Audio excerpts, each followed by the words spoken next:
My daughter-in-law ripped my wife's wig off at my son's wedding, revealing her bruised and bare scalp from months of brutal chemotherapy. And the worst part? Some of her friends actually laughed. I did not scream. I did not cause a scene. I calmly stepped onto the stage, covered my trembling wife with my suit jacket, and handed my daughter-in-law the wedding envelope she had been begging for. When she tore it open and saw the legal documents inside, her arrogant smile vanished instantly, replaced by sheer terror. If you are just starting to watch this story, take a deep breath, because what I am about to tell you is a nightmare I never imagined would unfold within my own family. If you have ever had to deal with ungrateful relatives or someone who mistook your kindness for weakness, please hit the like button. Subscribe to the channel so you do not miss the rest of my story, and tell me in the comments where you are watching from and what time it is there right now. It means the world to me. My name is Richard Harrison. I am 70 years old, and for the last 4 decades, I built a logistics and supply chain empire right here in Chicago. I did not inherit a single dime. I started with one leased truck and worked my way up to a fleet that crossed the entire country. But a few years ago, I sold half my shares and took an early retirement for one reason only: to care for my wife, Patty. Patty is 68, and she has been battling late-stage lymphoma. The chemotherapy has been completely unforgiving. It took her hair, it took her energy, and some days it takes her spirit. Our primary home, a beautiful multi-story house we lived in for 30 years, had become a daily obstacle course for her. The stairs were just too much for her frail body. She needed to be on a ground floor, and she needed to be closer to the downtown oncology center, where she received her weekly treatments. That was my only priority: providing comfort and dignity for the woman who had stood by my side when I had absolutely nothing. 6 months before the disastrous wedding, I found the perfect place: a spacious ground-floor condominium just 10 minutes from Patty's hospital. It was exactly what she needed. Because Patty required round-the-clock care and I refused to leave her side for long, my 32-year-old son Lucas offered to handle the real estate transaction. Lucas used to be my absolute pride and joy. I paid for his college, I supported him, and I trusted him implicitly. So I wrote a cashier's check for $150,000. It was the exact amount required for the down payment and closing costs. I handed it to my son, believing he was taking a burden off my shoulders. 3 days later, I needed to confirm that the funds had been properly deposited into the real estate escrow account. I wanted to surprise Patty with the keys that weekend. I drove down to my primary bank branch in downtown Chicago. It was a crisp Tuesday morning. I walked up to the counter and greeted Mrs. Gable, the branch manager, who had handled my corporate accounts for over 15 years. I asked her to pull the clearance records for the cashier's check I had issued to Lucas. I just wanted a simple paper trail for my files. Mrs. Gable clicked away at her keyboard. She looked at her screen, frowned slightly, and adjusted her glasses. She told me that the check had indeed cleared the previous afternoon. I felt a brief wave of relief, thinking the condo was finally ours. But then she printed out the scanned copy of the endorsed check and slid it across the counter. I looked down at the paper. You do not survive 40 years in the cutthroat logistics industry by ignoring numbers or failing to read the fine print. My brain is wired to track every single cent, every route, and every ledger. The moment my eyes hit the endorsement line on the back of the check, my blood ran absolutely cold. The payee was not a real estate title company. It was not an escrow account. The $150,000 had been endorsed and deposited directly into the corporate account of a high-end luxury auto group in the Gold Coast district. I stood there in the quiet lobby of the bank, staring at the ink on the paper. My mind raced, trying to find a logical explanation. Maybe it was a banking error. Maybe Lucas had somehow mixed up the accounts. But the numbers do not lie. The routing codes were clear. The money I had meticulously saved, the money that was supposed to secure a safe and painless home for my dying wife, had just been washed into a car dealership. I did not panic loudly. I thanked Mrs. Gable, took the printout, folded it neatly, and placed it into my inner coat pocket. My hands were perfectly steady, but inside a quiet, terrifying storm was brewing. I walked out to my car. I sat in the driver's seat for a long time, gripping the steering wheel. I remembered a conversation from a week prior. Lucas had asked me to help pay for a specialized medical bed for Patty, a bed that cost $5,000. Just the day before, he had called me sounding incredibly stressed, claiming that the family trust was temporarily tied up in investments, and that he could not process the payment for the bed right now. He had told me things were tight, and yet here was a cleared check for $150,000 at a luxury car dealer. I started the engine. I did not drive back to my house. I drove straight toward the upscale neighborhood where Lucas lived with his fiancée, Victoria. Victoria was 29 years old, a luxury real estate agent who always seemed to view our family not as people but as a networking opportunity.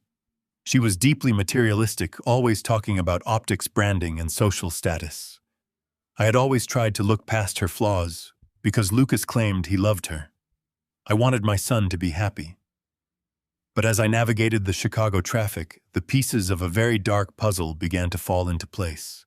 The drive took 30 minutes, but it felt like an eternity. Every mile brought a new wave of realization. I was not just a father going to check on his son.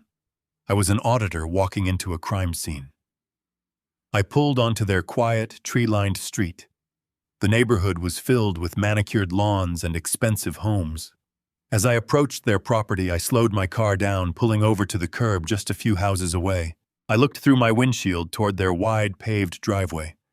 What I saw in that exact moment completely shattered whatever remaining illusion I had about my son and his future wife. There, gleaming under the morning sun, sat a brand new, fully loaded Porsche Cayenne. The dealer plates were still on the back. And standing right in front of it was Victoria. She was wearing designer sunglasses and a tight outfit, holding her phone high in the air. She was practically dancing around the vehicle, smiling widely, posing and taking selfies from every possible angle for her social media. I sat in my car watching this woman celebrate. She was posing with a luxury vehicle bought with the exact funds meant to keep my dying wife from suffering on a staircase.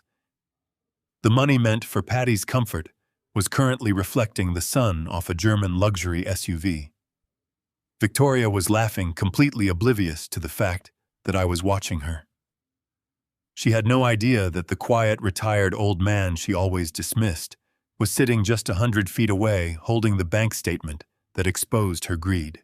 I stood by my car door for a moment, just observing the scene. I watched Victoria lean against the hood of the Porsche, adjusting her hair for another photo. The sheer audacity of it was suffocating. I had spent my entire life building security for my family. I had worked 18-hour days, missed holidays, and sacrificed my own youth so that my son would never know the anxiety of an empty bank account. I had handed over that check with the pure, unconditional love of a father trying to protect his sick wife. And they had taken that love, that vulnerability, and twisted it into a status symbol to park in their driveway. Every click of her phone camera felt like a direct insult to Patty's suffering. While my wife was sitting in a recliner too weak to walk up to her own bedroom, Victoria was curating an image of wealth and success on the internet. The contrast was so stark, so utterly repulsive that a cold, hardened resolve settled over my heart. I was no longer just a grieving husband. I was a man who had been robbed. I closed my car door with a solid, heavy thud and began to walk up the driveway toward her.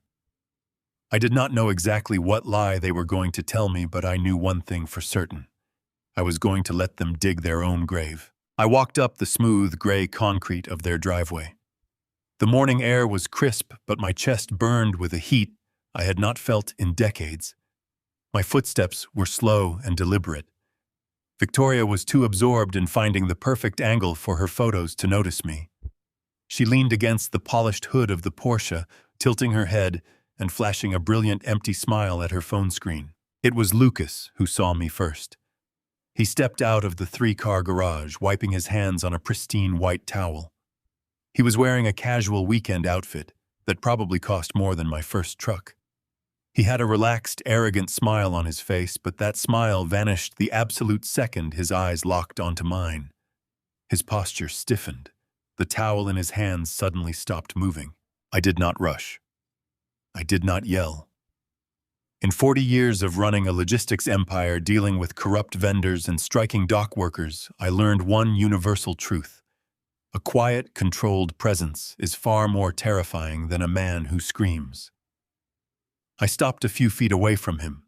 Victoria finally looked up, lowering her phone with a look of mild annoyance that quickly shifted to forced surprise. I reached into my intercoat pocket and pulled out the folded bank statement. I held it out to my son. I did not say a word. I just waited. Lucas hesitated for a bare second before taking the paper. His eyes scanned the black and white ink, the routing numbers, the clear endorsement stamp from the luxury auto group. I watched the blood drain completely from his face. His skin turned a pale, sickly shade of gray. He swallowed hard, his Adam's apple bobbing in his throat. "Dad." He started, his voice cracking slightly. "I can explain this. This is not what it looks like." I kept my hands comfortably in my pockets. "It looks exactly like what it is, Lucas. It looks like $150,000 money that was supposed to secure a safe ground floor home for your dying mother was just handed over to a luxury car dealership. So please, explain it to me. Make it make sense." Lucas wiped a bead of sweat from his forehead. His mind was racing, trying to construct a bridge over a burning chasm. He took a deep breath, and the panic in his eyes was suddenly replaced by a look of earnest, practiced professionalism. It was a mask I had seen him wear during corporate board meetings. "The condo fell through, Dad," he said quickly, handing the paper back to me. During the final title search, the escrow company found a massive hidden lien on the property from a previous owner. It was a legal nightmare. If I had left your money in that escrow account, it could have been frozen in litigation for years. I had to pull the funds immediately to protect your cash. I stared at him. It was a brilliant lie. It used real estate terminology, it played on my desire to protect my assets, and it framed him as the savior of the situation.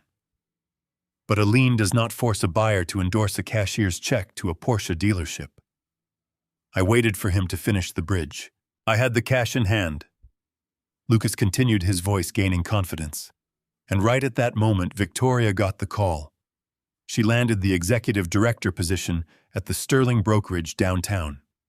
Dad, they deal in $10 million estates. She is going to be securing VIP clients, athletes, and foreign investors. But in that world, optics are everything. If she pulls up to a luxury mansion in a used sedan, they will not even let her in the gate. She needed a closer's car. Victoria, sensing her cue perfectly, stepped away from the Porsche and walked toward us. The Instagram model vanished instantly, replaced by the devoted, hardworking daughter-in-law. Her eyes widened with manufactured concern.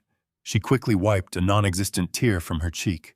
"Richard," she said, using my first name with a soft, trembling voice. "I am so sorry we did not call you first. Everything just happened so fast. I did not want to use your money, but Lucas insisted it was an investment in our family's future." "An investment," I repeated flatly. "Yes, Dad." Lucas jumped in. "Her first commission check next month will be over $200,000.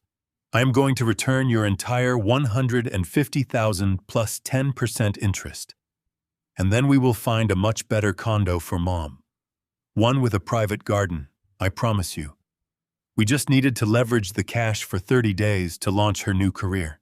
Victoria reached out and gently touched my arm. Her acrylic nails tapped against my jacket. She looked up at me with wide, pleading eyes. "I am grinding myself to the bone for this family, Richard. I swear to you. I want to land these massive accounts for one reason only. I want to pay for Patty's experimental treatments. I want to send her to that specialized clinic in Switzerland you were reading about. I love her like my own mother. I am doing this for her." She stepped forward and wrapped her arms around my shoulders in a tight hug.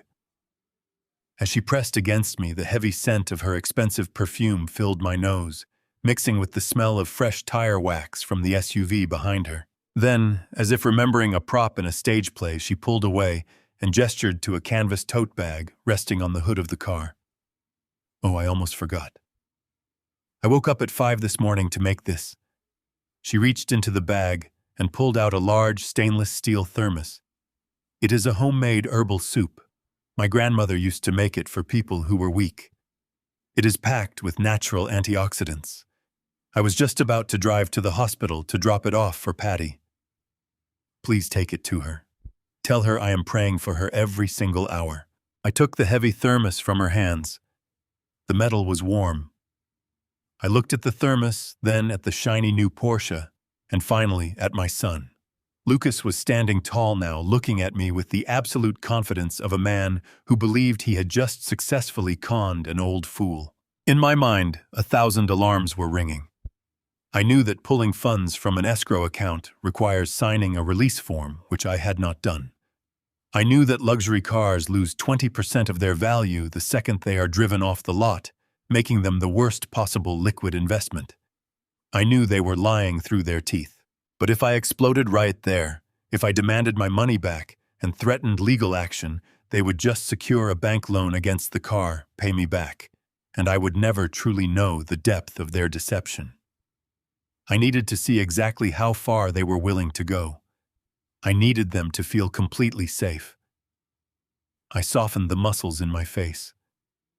I let my shoulders drop, adopting the posture of a tired, overwhelmed husband who was just relieved that his son was handling things. I understand, Lucas, I said, forcing a weary sigh. I am just so stressed about your mother. Her latest blood tests were terrible. I panicked when I saw the bank statement. I should have trusted you. You are a smart businessman. Just please find her a safe place to live soon. We do not have much time left. Lucas smiled a genuine predatory smile of victory. Do not worry about a thing, Dad. I have everything under control. Tell Mom we love her. I nodded, offering Victoria a small, grateful smile for the thermos. I turned around and began the walk back to my car. I kept my pace slow and unsteady, playing the part of the relieved, trusting father to perfection. I opened my car door, placed the thermos carefully on the passenger seat, and climbed behind the wheel. I started the engine and shifted into gear. As I began to pull away from the curb, I glanced into my side mirror. Victoria had already turned her back, walking toward the driver's side of the Porsche, with her phone raised, immediately resuming her photo shoot. But Lucas was still standing in the driveway. He was not looking at Victoria. He was looking nervously over his shoulder, scanning the street to make sure I was driving away. Satisfied that I was leaving, he reached into the front pocket of his designer jeans. He did not pull out his expensive silver smartphone. He pulled out a thick, cheap, black plastic burner phone, the kind you buy with cash at a convenience store, the kind that cannot be traced. Even from a distance, I could see the sudden, frantic energy in his movements. His thumbs were flying across the small keypad. He was not just sending a text. He was rapidly pushing buttons, navigating menus, and aggressively deleting things. The calm, confident businessman from 2 minutes ago was gone. He looked terrified. A legitimate executive running a family trust does not carry an untraceable burner phone. And he certainly does not stand in his driveway frantically wiping its memory after his father catches him stealing. I drove down the street, the warm thermos of soup resting beside me. My son had not just stolen my money to buy a car. He was hiding something much deeper, something dangerous enough to require a shadow phone. And as I looked at the thermos Victoria had made for my dying wife, a dark, chilling realization washed over me. The rabbit hole was much deeper than a luxury SUV, and I was going to dig until I found the very bottom. The drive to the downtown oncology center was usually a time for me to mentally prepare for the clinical environment, the sterile smells, and the quiet hum of medical machinery. Today, however, my mind was entirely consumed by the heavy stainless steel thermos sitting on the passenger seat. I carried it through the sliding glass doors of the hospital, taking the elevator up to the 4th floor, where my wife was fighting the hardest battle of her life. When I walked into Patty's private room, the sight of her nearly brought me to my knees. Just 3 weeks ago, her oncologist had been cautiously optimistic. Her white blood cell counts were stabilizing, and she had even managed to walk down the hospital corridor unassisted. But over the last 14 days, her condition had inexplicably plummeted. She looked devastatingly frail. Her skin was pale and translucent, stretching tightly over her cheekbones. She was sleeping, her chest rising and falling with shallow, labored breaths. I set the thermos down on the small rolling table beside her bed and pulled up a chair. I took her thin, delicate hand in mine, feeling the prominent veins under her fragile skin. She stirred slightly, opening her tired eyes to look at me. She managed a weak, heartbreaking smile. I kissed her forehead gently, asking how she was feeling today. She whispered that the nausea was overwhelming, a deep, persistent sickness that seemed to radiate from her very bones. She mentioned that she had not been able to keep any solid food down since yesterday afternoon. I looked at the thermos Victoria had packed. The devoted daughter-in-law act played in my head like a poorly scripted movie. Victoria had insisted on preparing these special broths every single morning for the past 2 weeks. She claimed they were an old family recipe packed with antioxidants to help Patty regain her strength. I unscrewed the lid of the thermos. A thick, earthy steam rose from the dark liquid inside. It did not smell like chicken broth or vegetable stew. It had a sharp, bitter, almost medicinal odor that immediately made my stomach turn. I poured a small amount into a plastic hospital cup. The liquid was murky, hiding crushed leaves and dark roots that floated to the surface. Patty looked at the cup, her face contorting in discomfort. She told me softly that the soup always made her feel worse, but she drank it because Victoria went through so much trouble to make it, and she did not want to seem ungrateful to our son's future wife. My chest tightened. A dark, terrifying suspicion began to take root in my mind. The timeline was simply too perfect. Patty's rapid, unexplained decline perfectly coincided with the exact moment Victoria started delivering these daily homemade meals. I thought about the cleared check. I thought about the luxury car sitting in their driveway. I thought about the burner phone Lucas was frantically wiping clean. These were not the actions of innocent, caring people. They were the actions of individuals executing a calculated plan. I placed the lid back on the thermos and tightened it firmly. I told Patty that she did not have to drink it today. I told her I would go down to the cafeteria and get her some simple tea and toast instead. I watched her close her eyes in relief, her exhausted body sinking back into the hospital pillows. I grabbed the thermos and stepped out into the bustling hospital hallway. I did not go to the cafeteria. I walked straight to the staff elevators and rode them down to the research wing. I needed to see Dr. Gregory Hayes. Gregory was not just the lead oncologist managing Patty's case. He was an old friend I had known for 20 years. I found him in his office reviewing patient charts. He looked up surprised to see me outside of Patty's scheduled consultation time. I placed the thermos directly on his desk. I did not waste time with pleasantries. I told him I needed a massive favor, no questions asked, and completely off the official medical record. I asked him to run a rapid toxicology screen or a mass spectrometry test on the contents of the soup. Gregory frowned, looking from the thermos to my face.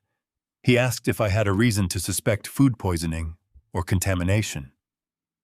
I told him I suspected something much worse than simple contamination, but I needed scientific proof before I tore my family apart.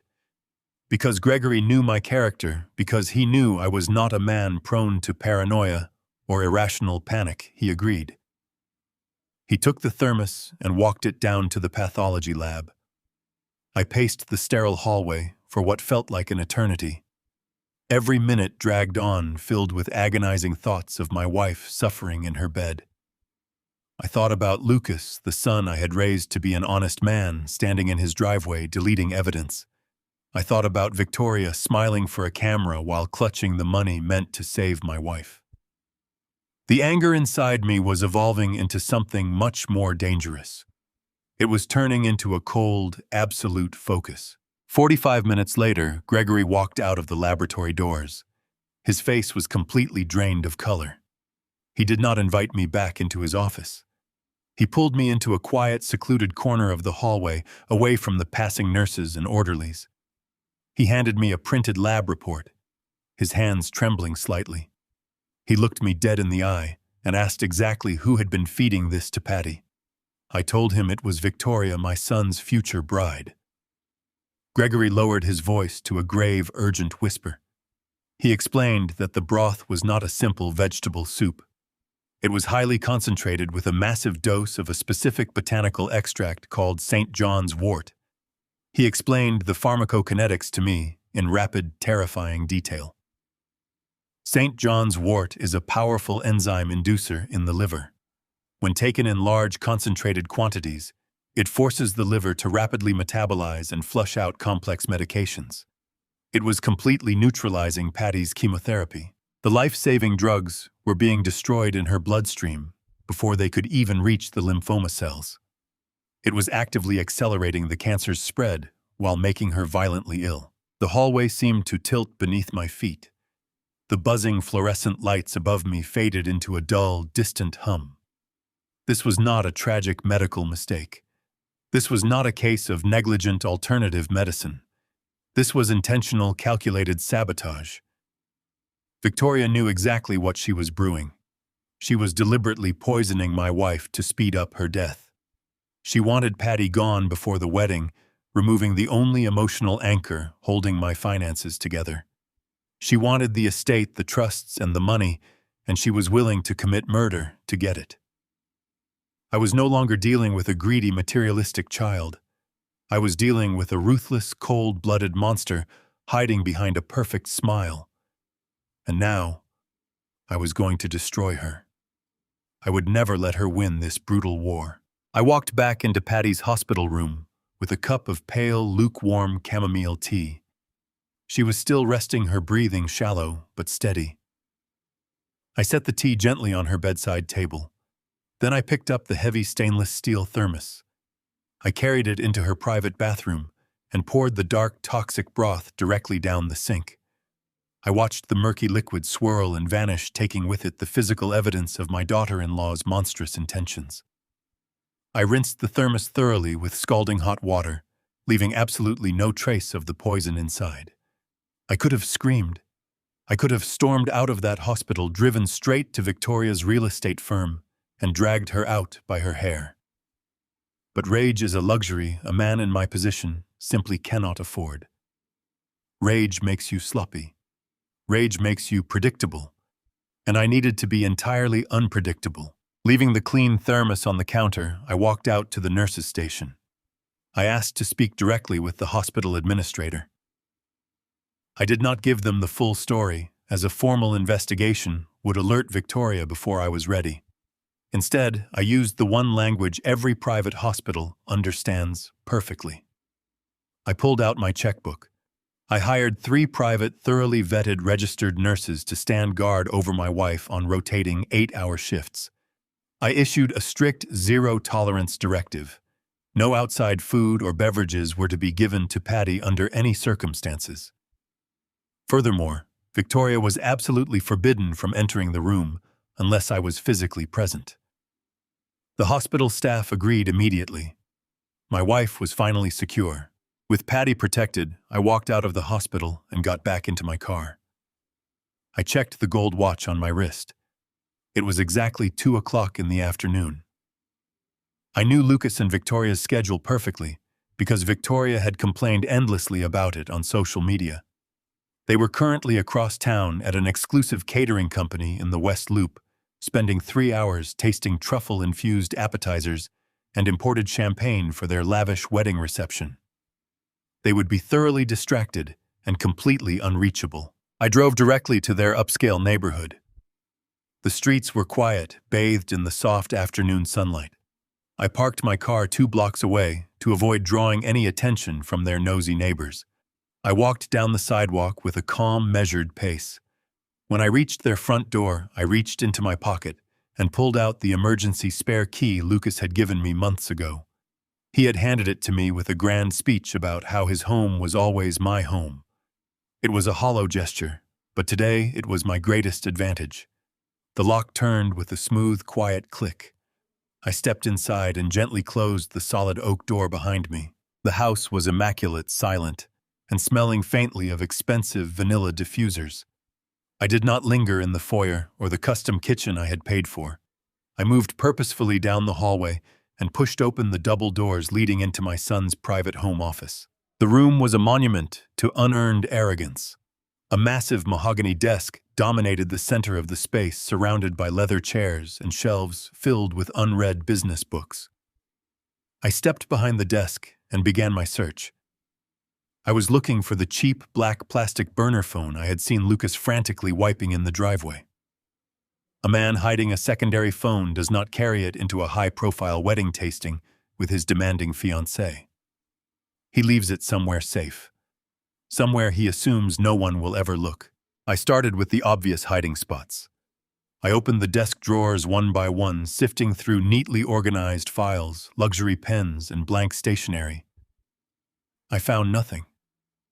I moved to the bookshelves, running my hands behind the leather-bound volumes. Nothing. I checked the pockets of the spare suit jackets hanging in the closet. Still nothing. The clock was ticking, and my window of opportunity was slowly closing. I stood in the center of the room, closed my eyes, and put myself in my son's shoes. Where does a coward hide his most dangerous secrets? I walked back to the heavy mahogany desk. I knelt on the plush carpet and slid myself underneath the knee-hole. I reached my hand up, feeling along the rough, unfinished underside of the central drawer. My fingers brushed past the wood and snagged on something thick and synthetic. It was a strip of heavy-duty duct tape. My heart gave a hard, rhythmic thud against my ribs. I peeled the tape back slowly, wincing at the harsh ripping sound it made in the quiet room. A small black rectangular object dropped directly into the palm of my hand. It was the burner phone. I slid out from under the desk and stood up, holding the device up to the light. It was cheap light and completely devoid of any identifying marks. I pressed the power button on the side. The small screen lit up with a dull glow, immediately demanding a 4-digit numerical passcode. I stared at the lock screen. I knew my son. Despite his newfound arrogance and his polished corporate facade, Lucas was fundamentally unoriginal. He relied on patterns. I typed in his birth year. Incorrect. I typed in Victoria's birth year. Incorrect. I tried the anniversary of the day they bought the house. Incorrect. A small warning flashed on the screen indicating I only had 2 attempts left before the device locked permanently. I paused, thinking back to the boy he used to be before greed consumed him. I remembered the golden retriever we bought for him when he was 10 years old. He had loved that dog more than anything in the world. He named the dog Buster. I looked at the numerical keypad. The letters for Buster corresponded to the numbers 2, 8, 7, and 8. I typed in 2878. The screen blinked, the lock icon shattered, and the home screen loaded perfectly. My hands were completely steady as I navigated the crude menu interface. There were no text messages, no contact names, and no browsing history. Lucas had indeed wiped the visible data clean, but cowards are often careless when they panic. He had cleared the text threads, but he had completely forgotten to check the deleted voicemails folder. I opened the phone application, navigated to the voicemail tab, and found a single recently recovered audio file resting in the inbox. It was received just 2 days ago. I pressed play and raised the small speaker to my ear. Victoria's voice filled the office. She did not sound like the sweet daughter-in-law who had hugged me. Her tone was sharp, vicious, and impatient. "Tell the doctor to sign the terminal prognosis already. If the old lady doesn't die before the wedding, we can't use the grieving family excuse to make your dad transfer the commercial collateral into the joint trust." I stood frozen. The voicemail ended with a harsh beep. It was all a calculated lie. Now I knew the truth. Commercial collateral. Those 2 words echoed in the silence of my son's office, ringing in my ears like a death knell. The phrase hit me with the force of a physical blow, knocking the breath completely out of my lungs. I stood perfectly still, letting the heavy, suffocating weight of my daughter-in-law's recorded voice wash over me. She was not just plotting to inherit my wealth after my wife passed away. She was actively manipulating the timeline of Patty's death to seize control of my commercial assets before I could realize what was happening. I placed the cheap plastic phone back exactly where I had found it. I pressed the strip of thick tape firmly against the underside of the mahogany desk, making sure it looked entirely undisturbed.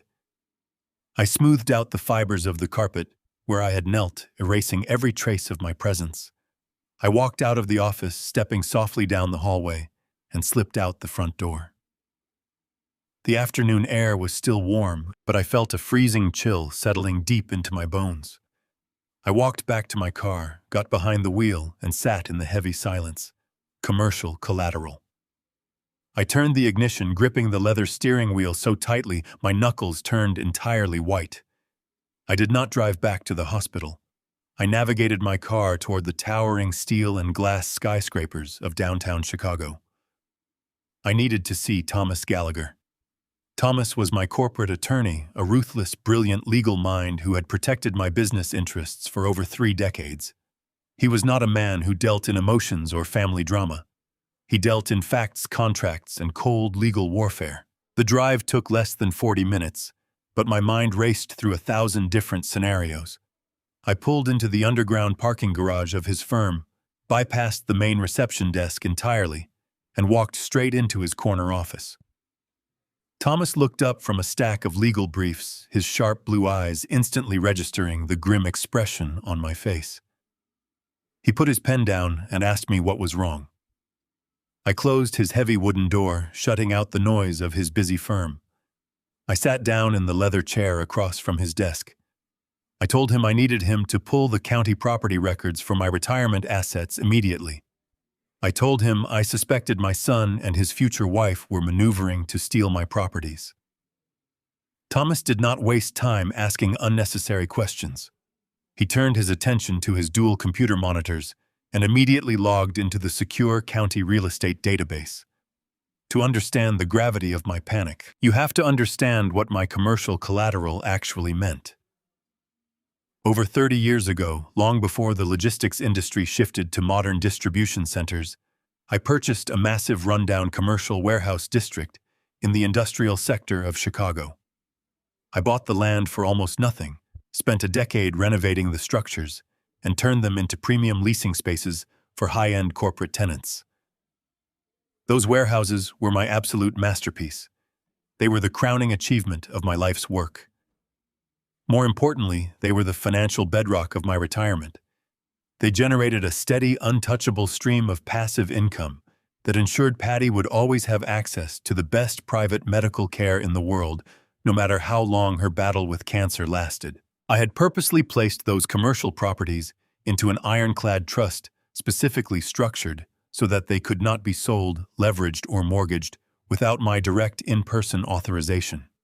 I had designed it to be completely impenetrable. But as Thomas typed furiously on his keyboard, searching through the digital archives of the county recorder, a heavy sinking dread pooled in my stomach. The silence in the office was deafening, broken only by the rapid clicking of his mouse. 5 minutes passed. Then 10 minutes.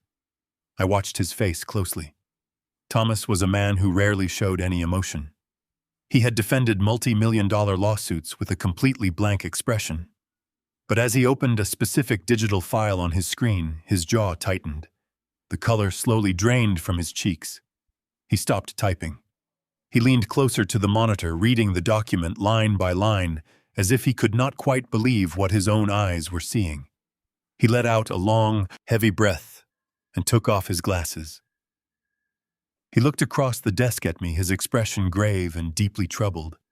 He asked me if I had visited a downtown bank branch at any point in the last 90 days to authorize a massive loan. I told him I had not stepped foot inside a commercial lending office in over 5 years. I asked him what he had found. Thomas rotated his large flat-screen monitor so it directly faced me. He pointed to a scanned legal document displayed brightly on the screen. It was a commercial deed of trust, heavily stamped and notarized by a county official just 3 weeks ago. I leaned forward, my eyes scanning the dense legal jargon. My heart hammered violently against my ribs as the horrifying reality of the document became clear. Someone had used my commercial warehouse district as collateral to secure a massive high-interest cash loan. The total amount borrowed against my life's work was $2,500,000. I stared at the bottom of the final page. There, sitting clearly above the printed line of my legal name, was my signature. It was a masterful forgery. It mimicked the exact loops and sharp angles of my handwriting, but I knew with absolute certainty that I had never held a pen to that paper. Thomas pointed to the receiving party listed on the loan disbursement details. The $2,500,000 had not been transferred into any account belonging to my son. Instead, the entire fortune had been funneled directly into an obscure holding company. It was a newly registered shell corporation. Thomas clicked on another tab, pulling up the state business registration for the holding company. He highlighted the name of the sole managing director. It was Victoria Kensington. My daughter-in-law had forged my signature to quietly extract $2.5 million of pure cash from my commercial estate. She had used my son's access to my private records to bypass the security measures of my trust. They were not just waiting for my wife to die so they could inherit my wealth. They were actively bleeding me dry right now, stealing my retirement funds from right under my nose to fund their lavish lifestyle, while feeding Patty a toxic broth to ensure she would not survive to see them exposed. They thought they had outsmarted me. They thought I was a naive, grieving old man who would simply fade away in the background. But looking at that forged signature, my sorrow completely vanished, leaving only a cold, devastating desire for absolute destruction. I looked at Thomas and told him to lock the office door. We had a brutal war to plan, and I intended to win. Thomas walked over to the heavy oak door of his corner office and turned the brass lock. The sharp click echoed in the quiet space, sealing us in. He walked briskly back to his desk, grabbed his phone, and immediately pulled up his contact list. He told me he was calling his direct contact at the Federal Bureau of Investigation. He explained with intense clinical precision that bank fraud and the forgery of commercial collateral documents were severe federal offenses. He wanted to contact the United States Attorney's Office right now, freeze the associated accounts, and have Lucas and Victoria detained before they could move the stolen money offshore or try to cover their digital tracks. He was already preparing to treat this as a major corporate crime, moving with the swift aggression of a man who handled high-stakes litigation for a living. I raised my hand silently, commanding him to put the phone down. I told him we were not calling the authorities. Not yet. Thomas froze, looking at me as if I had completely lost my mind. He leaned across the wide mahogany desk and reminded me that every passing hour gave them time to drain those funds. He warned me that if the originating bank discovered the forgery before we reported it, I would have to endure a grueling, invasive legal battle to prove I was not complicit in my own son's criminal scheme. I looked him directly in the eyes and explained my reasoning. I knew my son, and I knew the woman who was currently manipulating him. If the federal agents knocked on their door today, Victoria would instantly play the victim. She would cry, hire a high-priced defense attorney using my stolen money, and claim that a rogue mortgage broker had handled all the complex paperwork. Lucas would likely claim that we had a verbal agreement, twisting my willingness to help them buy a medical condo for Patty into a vague, overarching authorization for this massive commercial loan. They would drag my dying wife through months of painful depositions and court hearings. They would delay, obfuscate, and point fingers. They might even try to settle out of court, preserving their reputations, their freedom, and their social standing. I told Thomas I did not want a messy, prolonged legal battle. I wanted absolute, undeniable destruction. I wanted a trap so flawless and so devastating that they would not even see the steel jaws closing around them until it was entirely too late. Thomas slowly lowered his phone, returning it to its cradle. He sat back in his high-backed leather chair, studying my face with a mixture of professional concern and deep understanding. He had known me for 30 years.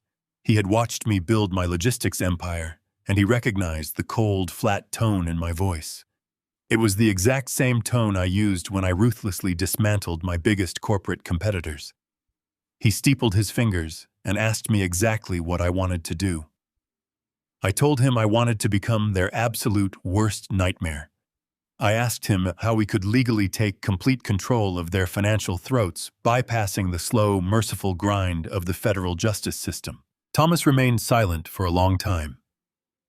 He tapped his expensive silver pen against a legal pad, his brilliant mind racing through the complex labyrinth of United States financial law. Then a slow, dark smile crept across his face. He leaned forward and asked me how much liquid capital I currently had access to outside of my primary family trusts. I told him I had a substantial amount in secure cash reserves, far more than the $2.5 million they had just stolen from my commercial estate. He laid out a strategy that was as brutal as it was elegant. He explained that commercial loans, unlike standard residential mortgages, are frequently bought and sold on the secondary market. Banks do not necessarily want to hold on to the long-term risk of a commercial note. They originate the loan, collect the lucrative initial processing fees, and often sell the debt to private equity firms, hedge funds, or other financial institutions to quickly clear their balance sheets. Thomas proposed that we set up a blind offshore trust, an anonymous corporate entity completely shielded by impenetrable layers of legal privacy. Through this anonymous trust, we would approach the originating bank tomorrow morning. We would offer to purchase the promissory note and the deed of trust for the $2.5 million loan. We would offer a slight premium above the principal value to ensure the bank accepted the deal immediately without asking unnecessary questions. The sheer brilliance of the plan washed over me, replacing my grief with a surge of adrenaline. I authorized him to move forward instantly. I instructed him to drain my secondary accounts, set up the holding company, in whatever jurisdiction offered the most absolute secrecy, and buy the paper. I did not care about the premium cost. I did not care about the exorbitant legal fees required to expedite the process.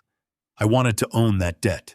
Thomas began pulling up the standard boilerplate contracts used by the specific lending institution Lucas and Victoria had defrauded.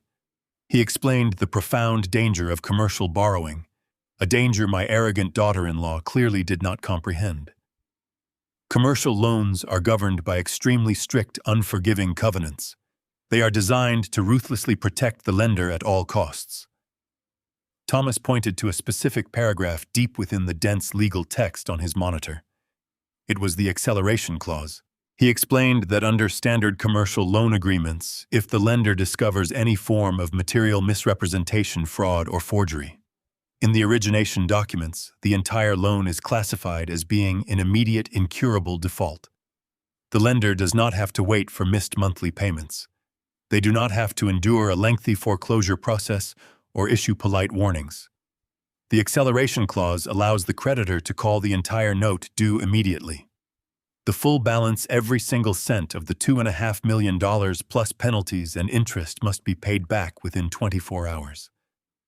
If the borrower cannot produce the cash, the creditor has the absolute legal right to instantly seize the collateral, freeze the associated assets, and refer the fraudulent documentation directly to federal prosecutors for immediate indictment. The beautiful, poetic irony of the situation settled deep into my chest. Lucas thought his expensive business degree made him invincible. Victoria thought her ruthless social climbing made her untouchable. They believed they had committed the perfect, untraceable crime. They believed they had stolen from a massive, faceless banking institution that would take months, maybe years, to notice a forged signature deep in their archives. They thought they were securely funding a lavish future while they fed my wife poison and waited for her to quietly pass away. They had absolutely no idea that within 48 hours, the anonymous entity holding the power to utterly destroy their lives would be me. I stood up from the leather guest chair. I told Thomas to get the paperwork started and to not sleep until the offshore trust was officially established and the debt was purchased in full. He nodded, his fingers already flying across his keyboard, drafting the preliminary legal frameworks. I walked out of the towering glass skyscraper and stepped into the cool Chicago evening. I looked up at the city lights, feeling a profound sense of clarity. By purchasing that loan, I was officially stepping into the shadows. I was now their sole creditor, their silent financial executioner. They had tried to rob a bank, but they had unwittingly sold their souls to the very man they were trying to ruin. And I fully intended to let them celebrate their supposed victory, letting them climb to the absolute height of their arrogance before I triggered that acceleration clause and watched their entire world burn to ash. I drove slowly home from Thomas Gallagher's office, feeling a strange, hollow calmness. The frantic panic from earlier was completely gone, replaced by the cold precision of a man arming a bomb. I had the offshore trust established. I was the silent owner of their fraudulent debt. Now I needed to make absolutely sure they felt invincible. I needed them to believe their cruel plan was working flawlessly. The absolute most dangerous enemy is the one who convinces you he has already surrendered. I dialed my son's number. Lucas answered quickly, his voice guarded clearly, expecting another angry confrontation about the luxury car. Instead of anger, I injected my voice with deep, trembling exhaustion. I played the broken, grieving husband who had no fight left. I apologized for my harsh words in the driveway. I told him Patty's health was failing rapidly. The doctors were out of answers, and the sheer stress of losing her had made me irrational. I asked if he and Victoria would please come over for dinner that evening. I wanted to make amends and focus on our family, while we still had time. Lucas sighed with relief. He agreed, his tone shifting back to the patronizing son who believed he was in control. I spent 2 hours preparing a simple meal. I roasted a chicken and set the dining room table. When the doorbell rang, I took a deep breath and let my posture sag. I opened the door to find Lucas and Victoria on my porch. Victoria wore a white sundress holding a small bouquet of lilies. She stepped forward and wrapped her arms around my neck. She murmured empty words of sympathy, telling me how heavily my pain weighed on her heart. Her floral perfume was nauseating, but I forced myself to return the embrace with the clumsy affection of a clueless elder. We moved into the dining room. I served the meal, keeping my hands unsteady to sell the illusion of my deteriorating state. Throughout the meal, I kept the conversation focused on my wife's condition. I described Patty's sudden weakness, her inability to keep food down, and the terrible feeling that the end was drawing near. I watched them closely from across the table. They put on a masterful performance. Lucas nodded solemnly, staring at his plate with manufactured grief. Victoria reached across the oak table, placing her hand over mine. She squeezed my fingers, telling me we had to be strong, that Patty would want us to celebrate life, and their upcoming wedding would bring a ray of light into this dark season. I listened to her venomous words and nodded, forcing a tired smile. I withdrew my hand and reached into my cardigan pocket. I told them thinking about their wedding made me realize how foolishly I had acted. I explained that in my profound grief I had lost sight of the future.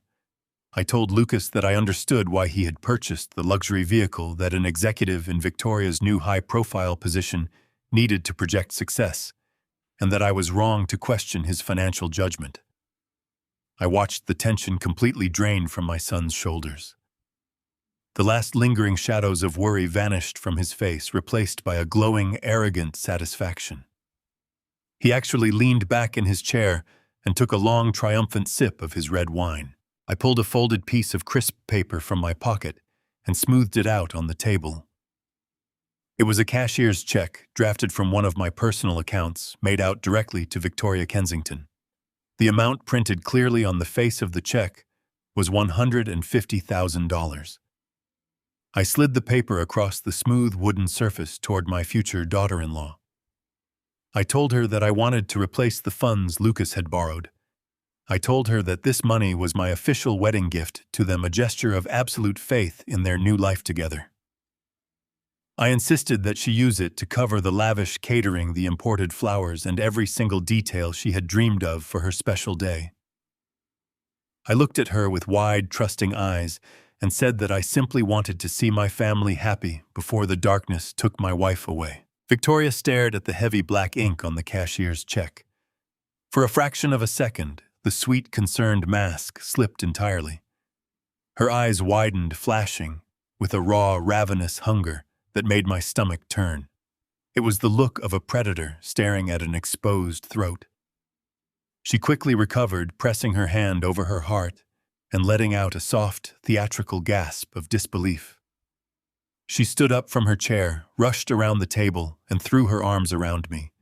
She thanked me profusely, her voice vibrating with a sickening, manufactured joy. She swore that this generous gift would make their wedding the most beautiful day of their lives, and that she would honor our family name forever. She pulled away and walked back around the table, picking up the check with a delicate, possessive grace. She folded the thick paper carefully and slipped it into her designer handbag. She sat back down next to Lucas. My son smiled at me, a lazy, victorious grin, telling me that I had done the right thing and that everything was going to be perfectly fine.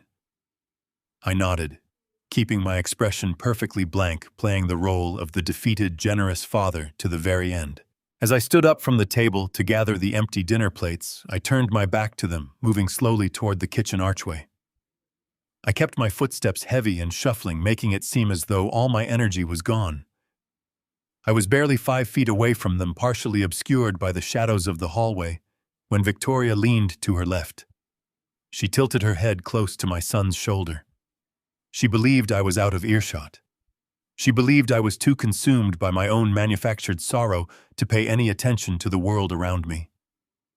But the house was quiet, and my hearing was perfectly fine.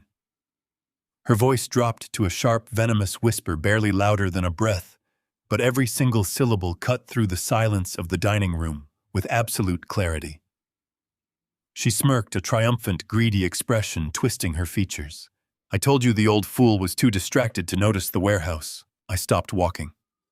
My hands tightened around the dirty dinner plates. I did not move a muscle. I did not gasp or show any physical sign that her words had struck me.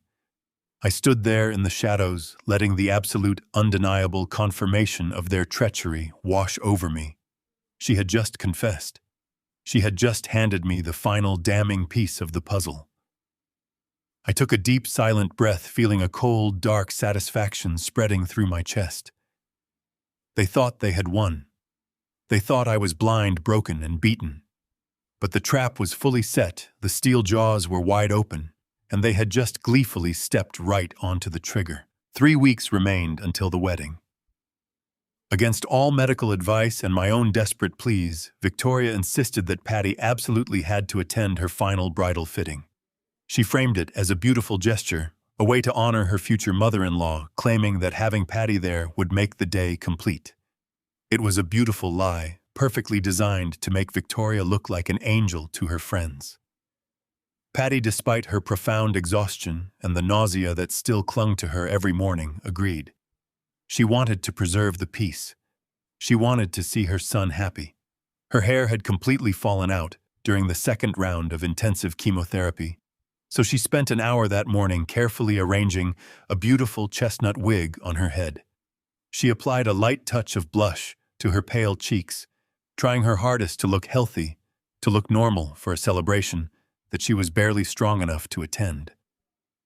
I drove us to the exclusive bridal boutique downtown, carefully helping her out of the passenger seat and settling her gently into her folding wheelchair. The boutique was a massive, glittering sanctuary of white silk mirrored walls and crystal chandeliers. It smelled of expensive champagne and fresh orchids. When I pushed Patty through the heavy glass doors, Victoria was already standing on a raised circular pedestal surrounded by 4 of her bridesmaids. She was draped in layers of imported lace and sparkling beadwork. As we approached, the bright, welcoming smile she wore for her friends faltered for a fraction of a second. She looked down at Patty, then specifically at the wheelchair, her eyes narrowing with distinct irritation.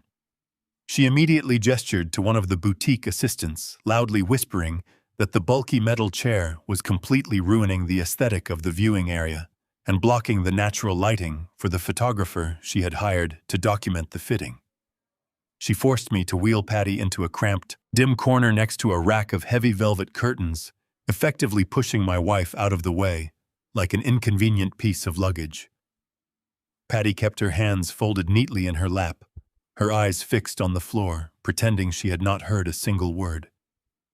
For the next hour, Victoria paraded around the boutique. She treated my wife entirely like a stage prop.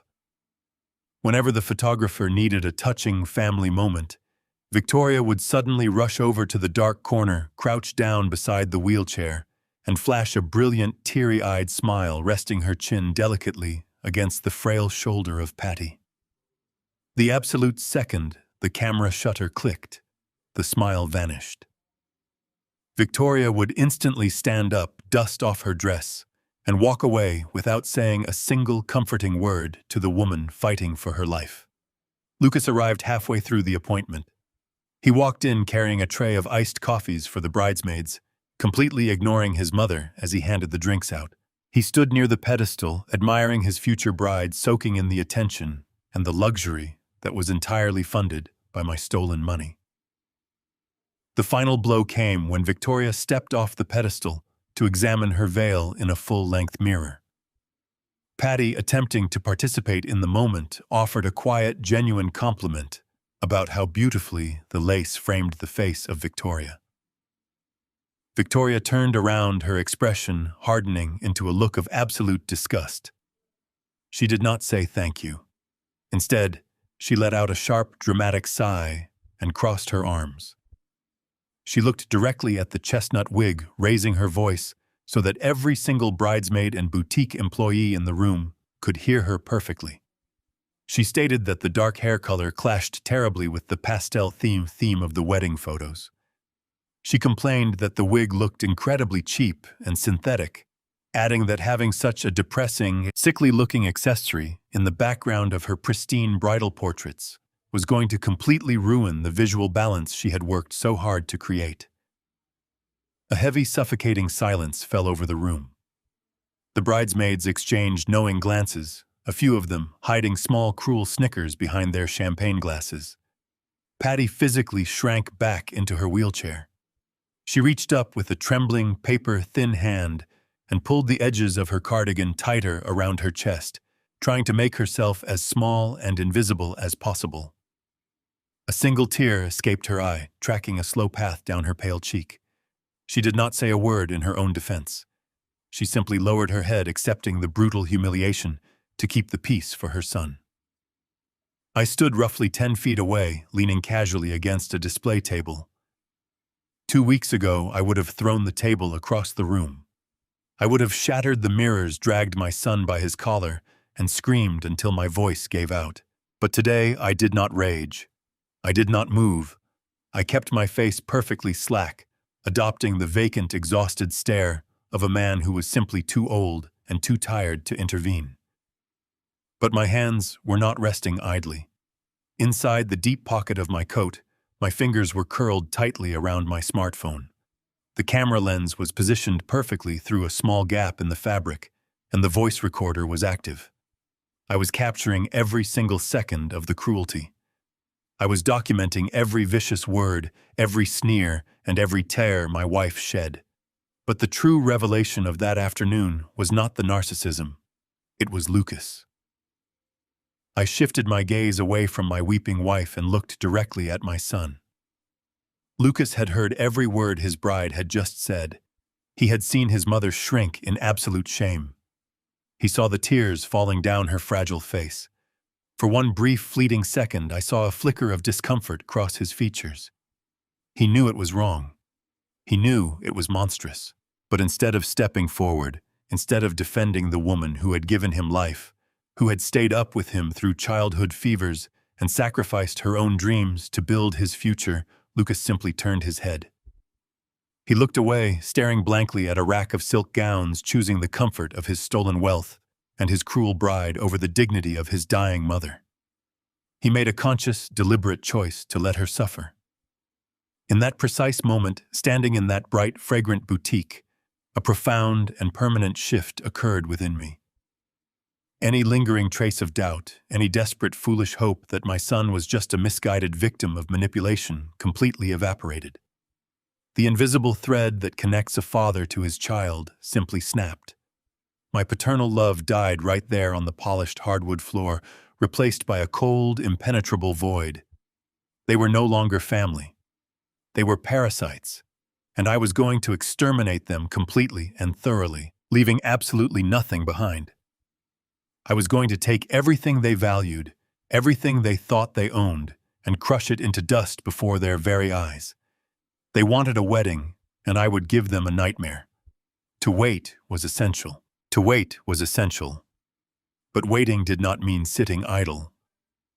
I gently pushed Patty's wheelchair out of the glaring light of the bridal boutique, carefully guiding her toward the exit. Victoria was far too absorbed in admiring her reflection to notice us leaving. Lucas did not follow us out. He did not offer to help his mother into the car. He stayed behind, enveloped entirely in the shallow world he had chosen over his own flesh and blood. I helped Patty into the passenger seat, buckling her in with care. The drive home was quiet. She leaned her head against the cool glass, her eyes closed, exhausted by the physical toll of the afternoon. I simply drove my hands gripping the steering wheel with calculated resolve. Once we arrived at the house, I handed her care over to the private nurses. I made certain she was resting comfortably in bed before I walked back out to my car. My grief had burned away, leaving a brilliant focus in its place. I navigated through the dense afternoon traffic, heading straight back to the towering steel building where Thomas Gallagher commanded his legal empire. I bypassed the receptionist striding down the carpeted hallway with a singular, relentless purpose. When I opened the heavy oak door to his corner office, Thomas was already waiting for me. He was standing by the window looking out over the sprawling Chicago skyline. He turned as I entered, his sharp features illuminated by the sun. He gestured to the leather chair across from his desk. I sat down, the silence between us heavy with anticipation. Thomas did not offer pleasantries. He knew exactly why I was there. He walked over to his desk and picked up a thick, meticulously organized file folder. He sat down in his chair, folding his hands over the cover. He looked at me with an expression of profound, professional satisfaction. He announced that the transaction was officially complete. The blind offshore trust had been successfully established under impenetrable layers of privacy. Through that anonymous entity, we had aggressively approached the originating bank. Seduced by the premium buyout offer we presented, the bank had eagerly sold the commercial debt to clear their risk ledger. Thomas slid the folder across the mahogany surface. He told me that I was now the sole undisputed holder of the promissory note. The $2.5 million loan secured against my commercial warehouse district was mine. I was no longer the victim of a fraudulent scheme. I was the shadow creditor holding absolute power of financial life and death over my son and his future bride. I placed my hand on the cool leather folder, feeling the immense weight of the leverage I now possessed. I asked Thomas what he had found regarding the money trail. I needed to know exactly where that $2.5 million had gone. Thomas pulled out a secondary file from his desk drawer, his jaw tightening with a mixture of disgust and disbelief. He explained that forensic accountants had traced the funds from the moment the bank dispersed the cash. The money had not stayed in the initial shell corporation Victoria established. It had been immediately transferred through a complex web of secondary holding companies designed to obscure the final destination. But Thomas and his team had relentlessly pierced the corporate veil. He handed me a high-resolution photograph printed on glossy paper. It showed a sprawling, ultra-modern luxury mansion nestled into a pristine snow-capped mountainside. Thomas explained that Victoria and Lucas had used the stolen funds to purchase this unlisted exclusive property in Aspen, California. The entire transaction was executed in cash through the final layer of Victoria's corporate shell game.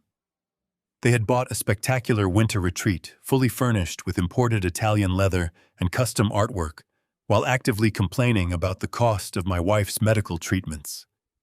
They were planning to spend winters sipping champagne in a multi-million-dollar ski lodge funded entirely by my forged signature and my impending grief. The sheer audacity of their greed was staggering. They had not just stolen my money. They arrogantly assumed I would be far too destroyed by Patty's death to notice the missing collateral. Thomas leaned forward, his voice dropping to a low, serious timbre.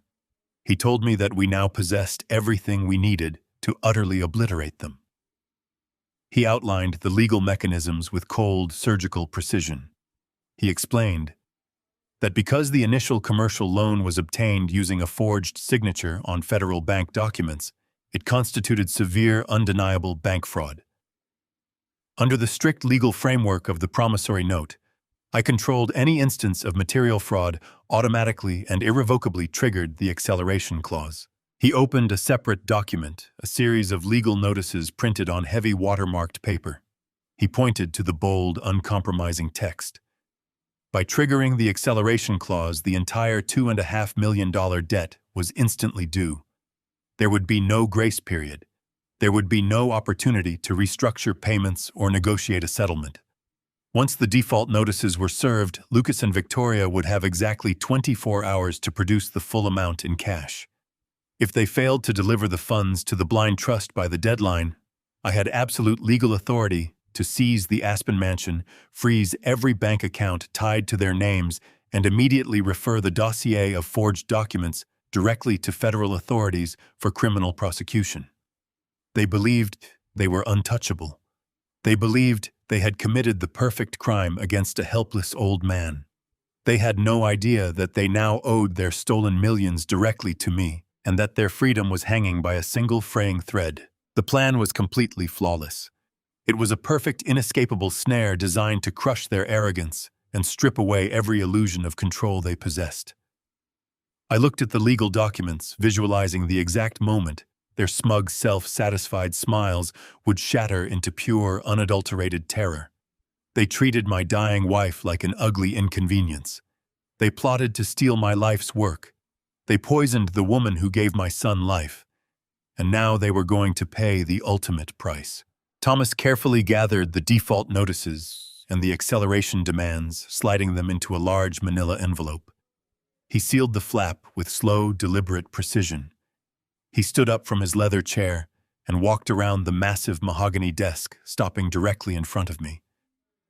The late afternoon shadows were beginning to stretch across the polished office floor, casting a dark, ominous atmosphere over the quiet room.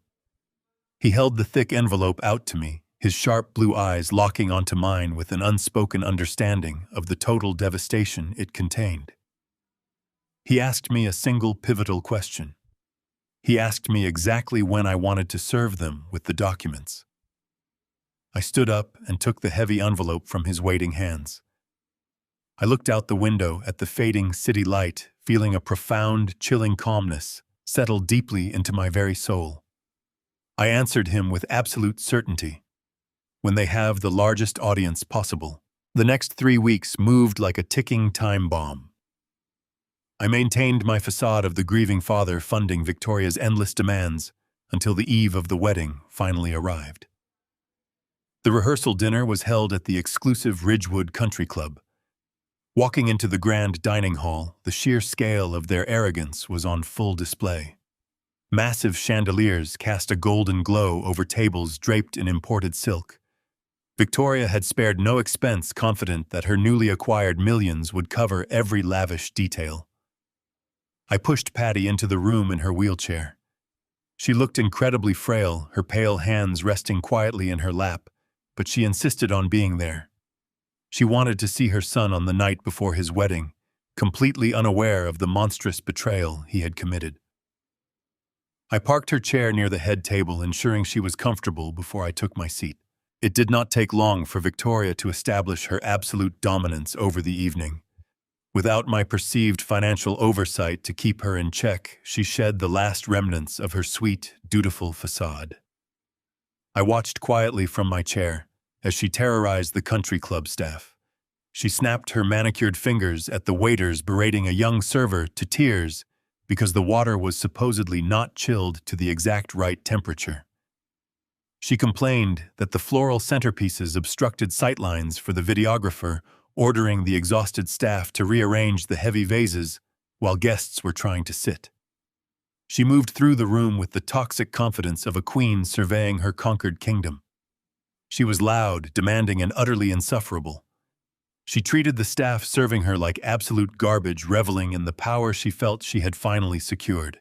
While Victoria paraded around the room, basking in her stolen glory, my son presented a drastically different picture. Lucas sat at the center of the head table, but he looked nothing like a happy groom. He looked like a man standing on the edge of a cliff. He was sweating through his tailored designer suit. He barely touched the expensive filet mignon on his plate. Instead, he devoted his entire attention to the open bar. I watched him signal the waiter for his fourth glass of neat bourbon before the salads were even cleared. The heavy drinking was a desperate attempt to drown the crushing weight of his guilt. He knew exactly what he had done. He knew the $2.5 million commercial loan he fraudulently secured was a massive federal crime. He knew he had betrayed his father and poisoned his dying mother. Every time I looked in his direction, he immediately snapped his head away, staring down at his polished shoes. He was a coward, paralyzed by the sheer magnitude of his own sins, completely unable to meet my gaze. I sat there calmly chewing my food, offering polite nods to the extended family members who stopped by to offer their hollow sympathies regarding my wife. As the dinner service began to wind down, the clinking of a silver spoon against a crystal champagne flute cut through the ambient noise of the room. Victoria stood at the head of the table, her face flushed with alcohol and triumph. The room quieted down, turning their attention to the radiant bride. She smiled, holding her glass high. She thanked everyone for coming, delivering a rehearsed speech about love, destiny, and the beautiful journey she and Lucas were about to begin. But then her tone shifted. The sickeningly sweet cadence of her voice took on a sharp, patronizing edge. She turned her body slightly, looking directly at the table where Patty and I were sitting. She took a deep breath and projected her voice so that every single guest in the vast dining hall could hear her perfectly. She stated that marriage was about looking forward, not backward. She declared that it was incredibly important for the older generation to recognize when their time had passed. She raised her glass higher, her eyes locking onto mine, with a vicious, mocking smirk. She proposed a toast to the future, stating that some people simply needed to learn how to let go of the past, step aside, and gladly hand over the reins of power to the youth who truly deserved them. A few uncomfortable chuckles rippled through the audience. Patty looked down at her hands, her shoulders slumping in humiliation. I did not frown. I did not show a single ounce of the cold, lethal rage burning inside my chest. I simply smiled. I reached for my water glass, raised it toward Victoria in a gesture of complete defeated surrender, and took a slow sip. I played the broken, clueless old man to absolute perfection. She had no idea that the reins she thought she was holding were actually wrapped tightly around her own throat. When the dessert course was served, the music grew louder, and the guests began to mingle. I leaned down, kissed Patty gently on the cheek, and told her I needed to step outside to get some fresh air. I navigated through the crowded dining room, slipping quietly out the side doors of the country club. The night air was crisp, a sharp contrast to the suffocating arrogance inside the venue. I walked away from the bright lights of the entrance, moving purposefully toward the far end of the sprawling parking lot. Parked under the dim glow of a solitary street lamp was a sleek black sedan.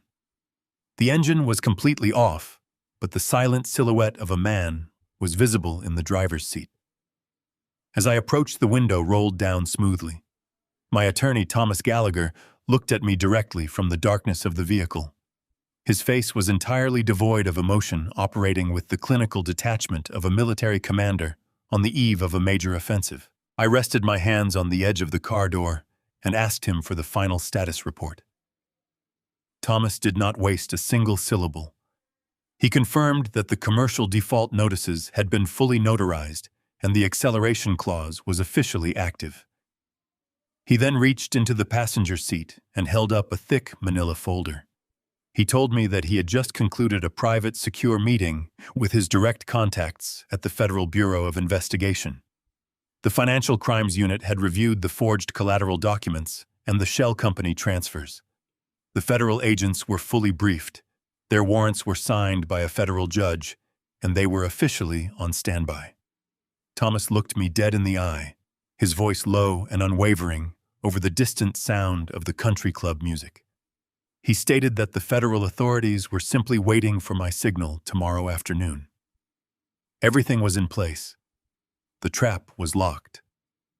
I stood in the quiet shadows of the parking lot, looking back at the glowing windows of the grand dining hall, where my son and his bride were celebrating their stolen fortune. Tomorrow, they would walk down the aisle expecting to secure a lifetime of luxury.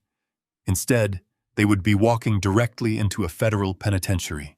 The morning of the wedding dawned with a brilliant, cloudless sky casting a deceivingly perfect light over the sprawling green lawns of the elite Chicago Country Club. The air was crisp, carrying the sweet scent of thousands of imported white roses, meticulously arranged along every archway and table. It was a monument to greed entirely funded by the stolen $2.5 million. As I helped Patty get ready, the contrast between her physical reality and the impending opulence of the venue was heartbreaking. Despite my desperate pleas, Patty insisted on attending the ceremony. She fought through waves of deep, bone-chilling pain and relentless nausea that left her breathless, but her maternal resolve was unbreakable. She simply wanted to see her only son get married. She wanted to bear witness to the milestone she prayed to see since the day Lucas was born. It took us nearly 2 hours to prepare. I helped her into her emerald green silk dress, which now hung loosely over her frail frame. She sat quietly at her vanity mirror, her trembling hands slowly adjusting the chestnut wig she chose to wear. She applied a delicate layer of makeup, trying to mask the devastating toll the neutralized chemotherapy had taken on her body. She looked at my reflection and offered a weak smile, telling me today was about family, and she would not allow her illness to cast a shadow over her son's happiness. I kissed the top of her head, my heart breaking for the unconditional love currently exploited by the very boy she adored. I transferred her into the folding wheelchair, packed her emergency medical supplies, and loaded us into the car. The drive to the country club was silent, heavy, with the unspoken weight of the secret I was carrying. I parked near the grand entrance, retrieving the wheelchair and settling Patty into the seat. As I pushed her through the towering mahogany doors of the venue, the scale of Victoria's ambitions struck me like a physical blow. The grand ballroom was already packed with over 300 guests, mostly complete strangers. They were Victoria's high society real estate connections, wealthy brokers, luxury developers, and affluent clients she had invited solely to parade her newfound wealth. Waiters in crisp white tuxedos circulated through the crowded and brightly lit room, carrying silver trays loaded with crystal flutes of chilled champagne and delicate caviar appetizers. A string quartet played softly from a raised balcony, providing a sophisticated soundtrack to the relentless hum of networking and shallow laughter. Everywhere I looked, I saw my stolen retirement funds converted into ice sculptures, silk draperies, and lavish floral walls. It was a sickening display of stolen triumph, and I walked right through the center of it with my dying wife. I navigated the wheelchair through the sea of expensive suits and designer gowns, receiving a mix of polite nods and quick, uncomfortable glances from the guests. Patty kept her head held high, her hands resting elegantly in her lap, radiating a quiet, dignified grace that commanded respect. We made our way toward the massive elevated head table positioned at the far end of the ballroom.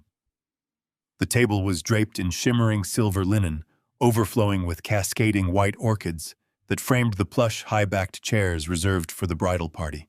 I parked Patty's wheelchair at her designated spot, locking the wheels and ensuring she had a clear view of the dance floor. She leaned back, closing her eyes for a brief moment to gather her strength, the chaotic noise of the reception clearly overwhelming her weakened senses. I stood closely beside her, a silent, immovable guardian scanning the room for the two people whose lives I was about to systematically dismantle. The grand double doors at the entrance of the ballroom suddenly swung open, and a hush fell over the massive crowd. The string quartet smoothly transitioned into a triumphant, soaring melody. Lucas and Victoria made their grand entrance as husband and wife, stepping into the room to a chorus of thunderous applause and cheering from their wealthy audience. Lucas wore a custom-tailored tuxedo, his face flushed, a forced plastic smile plastered across his features. He looked exhausted, his eyes darting nervously around the room, clearly carrying the invisible, crushing weight of the federal bank fraud he had committed. He knew the walls of his lies were precariously thin, and he moved with the rigid, uncomfortable posture of a man waiting for a trapdoor to open beneath his feet. Victoria, however, was in her absolute element. She floated into the ballroom in a breathtaking, custom-designed gown encrusted with thousands of tiny crystals. She waved to the cheering crowd, blowing kisses to her real estate colleagues, soaking in the admiration and the envy like a sponge. She gripped my son's arm tightly, steering him through the crowd, with the aggressive confidence of a predator who had successfully captured her prize. She had the mansion in Aspen, she had the lavish wedding, and she believed she had successfully neutralized my wife. She was completely intoxicated by her own perceived brilliance. They slowly made their way toward the elevated head table, stopping to pose for the team of professional photographers documenting their every move. As Victoria approached the platform, her brilliant, practiced smile faltered. She stopped walking, her eyes locking directly onto the space where I had parked Patty's wheelchair. The distance between us was less than 15 feet, close enough for me to see the immediate visceral flash of pure irritation that twisted her perfectly contoured face. She did not see a loving mother fighting through agonizing pain to support her son. She did not see a woman whose medical treatments she was actively sabotaging. Victoria only saw a glaring, unacceptable flaw in the visual perfection of her highly curated event. The metallic frame of the wheelchair and the undeniable reality of illness did not fit the wealthy, flawless image she was aggressively projecting to her high society guests. She stood completely still, her jaw tightening as she stared at the quiet, fragile woman sitting at the end of the table. One of her bridesmaids, a tall woman, wearing a pale pink silk dress, stepped up closely beside the bride, noticing the sudden halt. Victoria leaned her head slightly toward the bridesmaid, never taking her cold, resentful eyes off my wife. The loud music and the cheering crowd masked the conversation from the rest of the room, but I had positioned myself perfectly. I watched her lips move, and I heard the sharp, venomous whisper cut through the surrounding noise with absolute chilling clarity. She let out a sharp sigh of profound annoyance, gripping her bouquet so tightly, her knuckles paled, and muttered that the old woman was completely ruining the aesthetic of the wedding photos with her depressing, sickly aura. I stood silently beside my innocent wife, my heart turning into a solid block of ice. I gently placed my hand upon Patty's trembling shoulder, offering the comfort she desperately needed while my eyes remained fixed on Victoria. The trap was fully armed. The absolute destruction of their stolen paradise was now inevitable. The lavish dinner service dragged on for what felt like an eternity. Course after course of imported delicacies were placed before us, served on gold-rimmed china that glinted under the harsh light of the crystal chandeliers. I sat perfectly still beside my wife, watching the opulent circus unfold with the detached clinical observation of a coroner. The champagne flowed endlessly, poured by waiters who hovered like anxious ghosts around the high society guests. Every clink of crystal, every burst of shallow networking laughter served as a grating reminder of the stolen millions currently funding this grotesque charade. Lucas sat completely paralyzed at the center of the head table. He had abandoned his meal entirely, choosing instead to systematically drain glass after glass of dark bourbon. The heavy liquor did nothing to ease the frantic, terrified shifting of his eyes. He was a man waiting for an executioner he could not see. He never once looked in our direction. He never checked to see if his dying mother was comfortable. He simply stared down at the expensive silk tablecloth, drowning his profound cowardice in expensive alcohol. Victoria, conversely, was thriving. She moved through the grand ballroom with the intoxicating manic energy of someone who believed she had successfully conquered the world. The alcohol had stripped away any lingering semblance of basic human decency. She laughed too loudly, draped herself over the shoulders of wealthy real estate developers, and demanded constant, unrelenting attention from every single person in the room. She was practically vibrating with a toxic combination of expensive champagne and unchecked narcissism. When she finally returned to the head table, she did not sit down. She paced behind the chairs, her custom-beaded gown rustling like a nest of vipers. I watched the aggressive flush of alcohol spreading across her chest and neck. She kept shooting sharp, resentful glares toward my wife. Patty had barely touched her catered meal. The heavy floral perfumes and the overwhelming noise were taking a brutal toll on her fragile system. She sat quietly, with her hands folded tightly in her lap. Her breathing shallow, doing absolutely everything in her power to remain invisible so her son could enjoy his perfect day. She was completely oblivious to the vicious, predatory gaze of the woman standing just a few feet away. The clinking of silverware against crystal signaled the beginning of the evening speeches. The string quartet faded into silence. The low murmur of 300 guests slowly died down as the spotlight shifted to the center of the room. Lucas was supposed to speak first, according to the elegant gold embossed programs placed at every table setting. But Victoria did not allow it.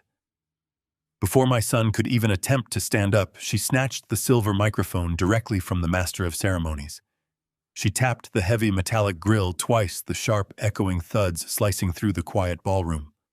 She stood at the very edge of the elevated platform, looking down at the sea of faces with a wide, dangerous smile. She began her speech with the standard hollow platitudes. She thanked her wealthy colleagues for attending, making sure to drop the names of several prominent luxury developers in the audience. She spoke about her immaculate vision for the future, detailing the massive architectural projects she planned to spearhead now that she was a married woman with substantial, newly acquired capital. She spoke exclusively about herself, her ambitions, and her exquisite taste. She did not mention my son's name once during the first 5 minutes of her address. Lucas simply sat there, staring at the bottom of his empty bourbon glass, a pathetic accessory in her grand production. Then the tone of her voice began to fundamentally change. The practiced corporate sweetness completely evaporated, replaced by a slurred, aggressive edge. She took a slow, deliberate sip from her champagne flute and let out a harsh, echoing laugh. She told the crowded room that weddings were historically about pretending. She declared that for far too long, society had forced people to hide behind polite smiles and manufactured perfection. She gripped the microphone tighter, her knuckles turning white. She announced that she was absolutely sick of pretending.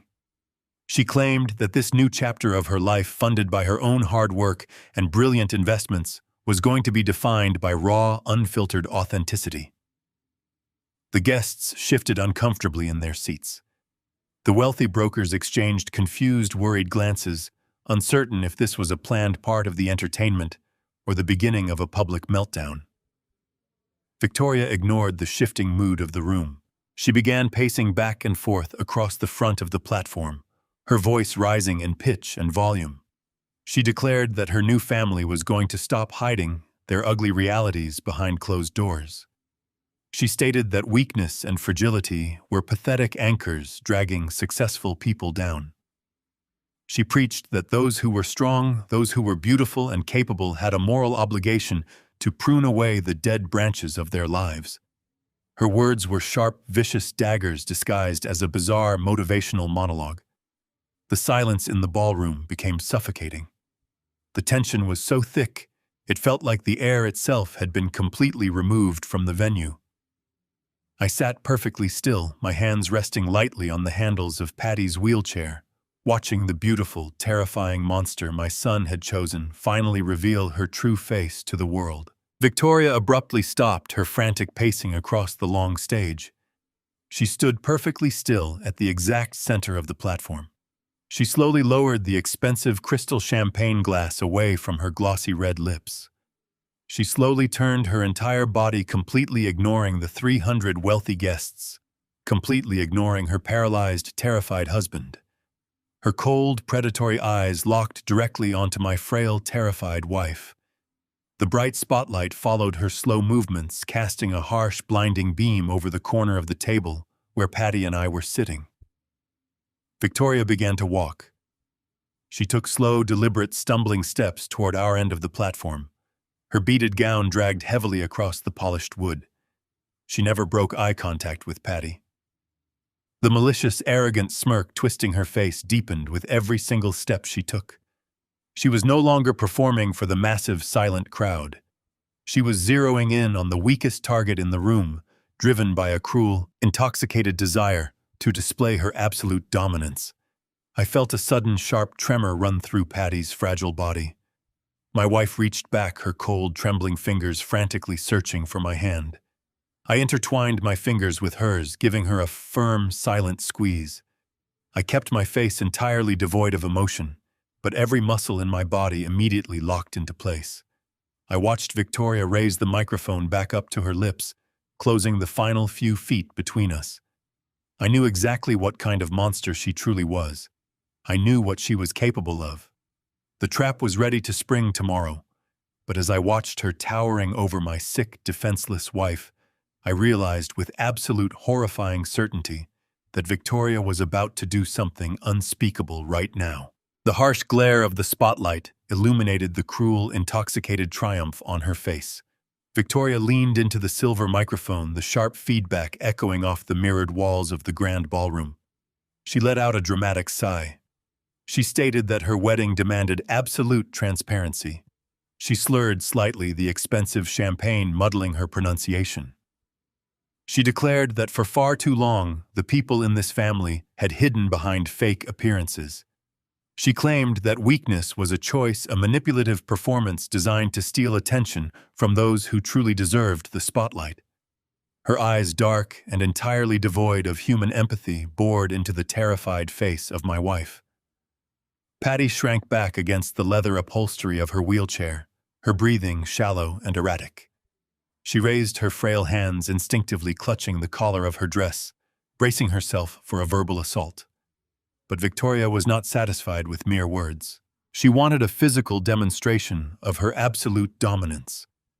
She wanted to break the woman who had dared to bring the ugly reality of mortality into her perfect, glittering sanctuary. Victoria took one final deliberate step forward, closing the distance. She did not issue a warning. She did not offer a final cutting remark. She simply reached out with her left hand, her manicured fingers curling like the talons of a bird of prey. With a swift, violent motion, she grabbed a thick handful of Patty's chestnut wig. My wife let out a sharp, breathless gasp of pure terror as Victoria yanked her arm backward. The sudden force of the motion snapped Patty's head back against the wheelchair. The hairpins meticulously placed to secure the synthetic hair to her fragile scalp tore away. The wig came off entirely, dangling from Victoria's fist like a hunting trophy. The sheer, unadulterated cruelty of the act seemed to freeze the very air in the room.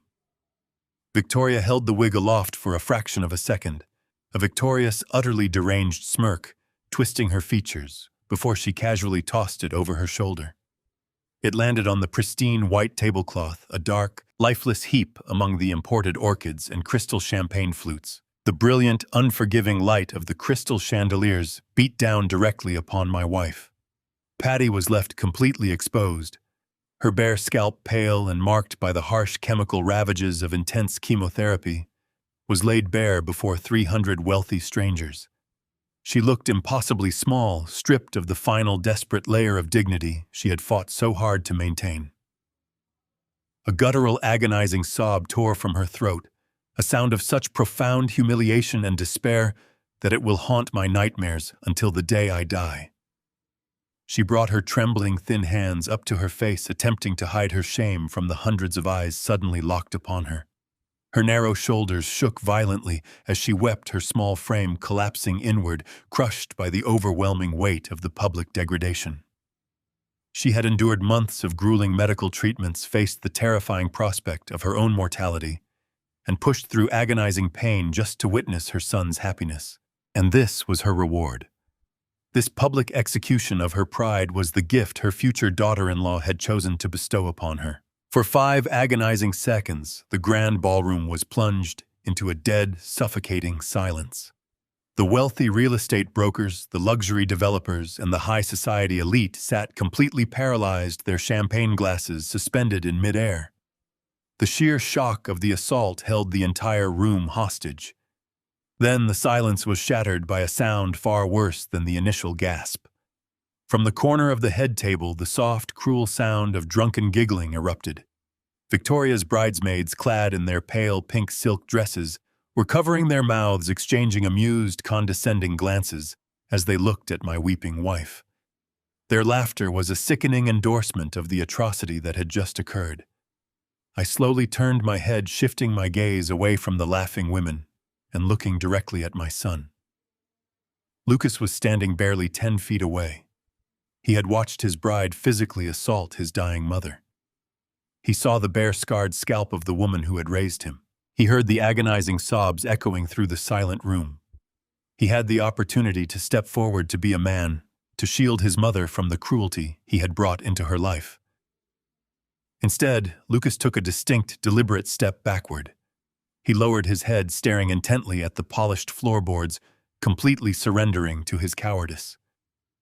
He did absolutely nothing. He allowed the humiliation to continue, paralyzed by his own pathetic weakness and his absolute submission to the monster he was about to marry. The final lingering ember of hope I held for my family was permanently extinguished, replaced by a cold, calculating void. The time for playing the weak, grieving father had officially concluded. I did not yell. I did not scream or curse or throw my glass across the room. A public tantrum would only feed the chaotic, dramatic spectacle Victoria was so desperately trying to create.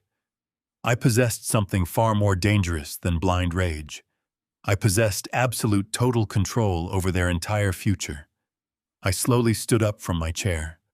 The movement was deliberate, unhurried, and executed with the chilling precision of a judge delivering a death sentence.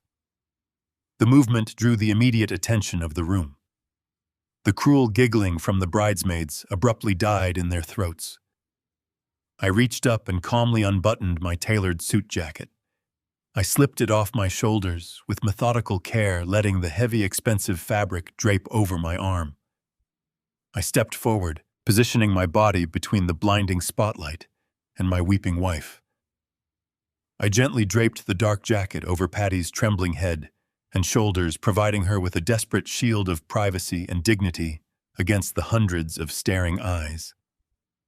I smoothed the lapels down around her neck, whispering a soft, steady promise that everything was going to be completely fine and that she was perfectly safe.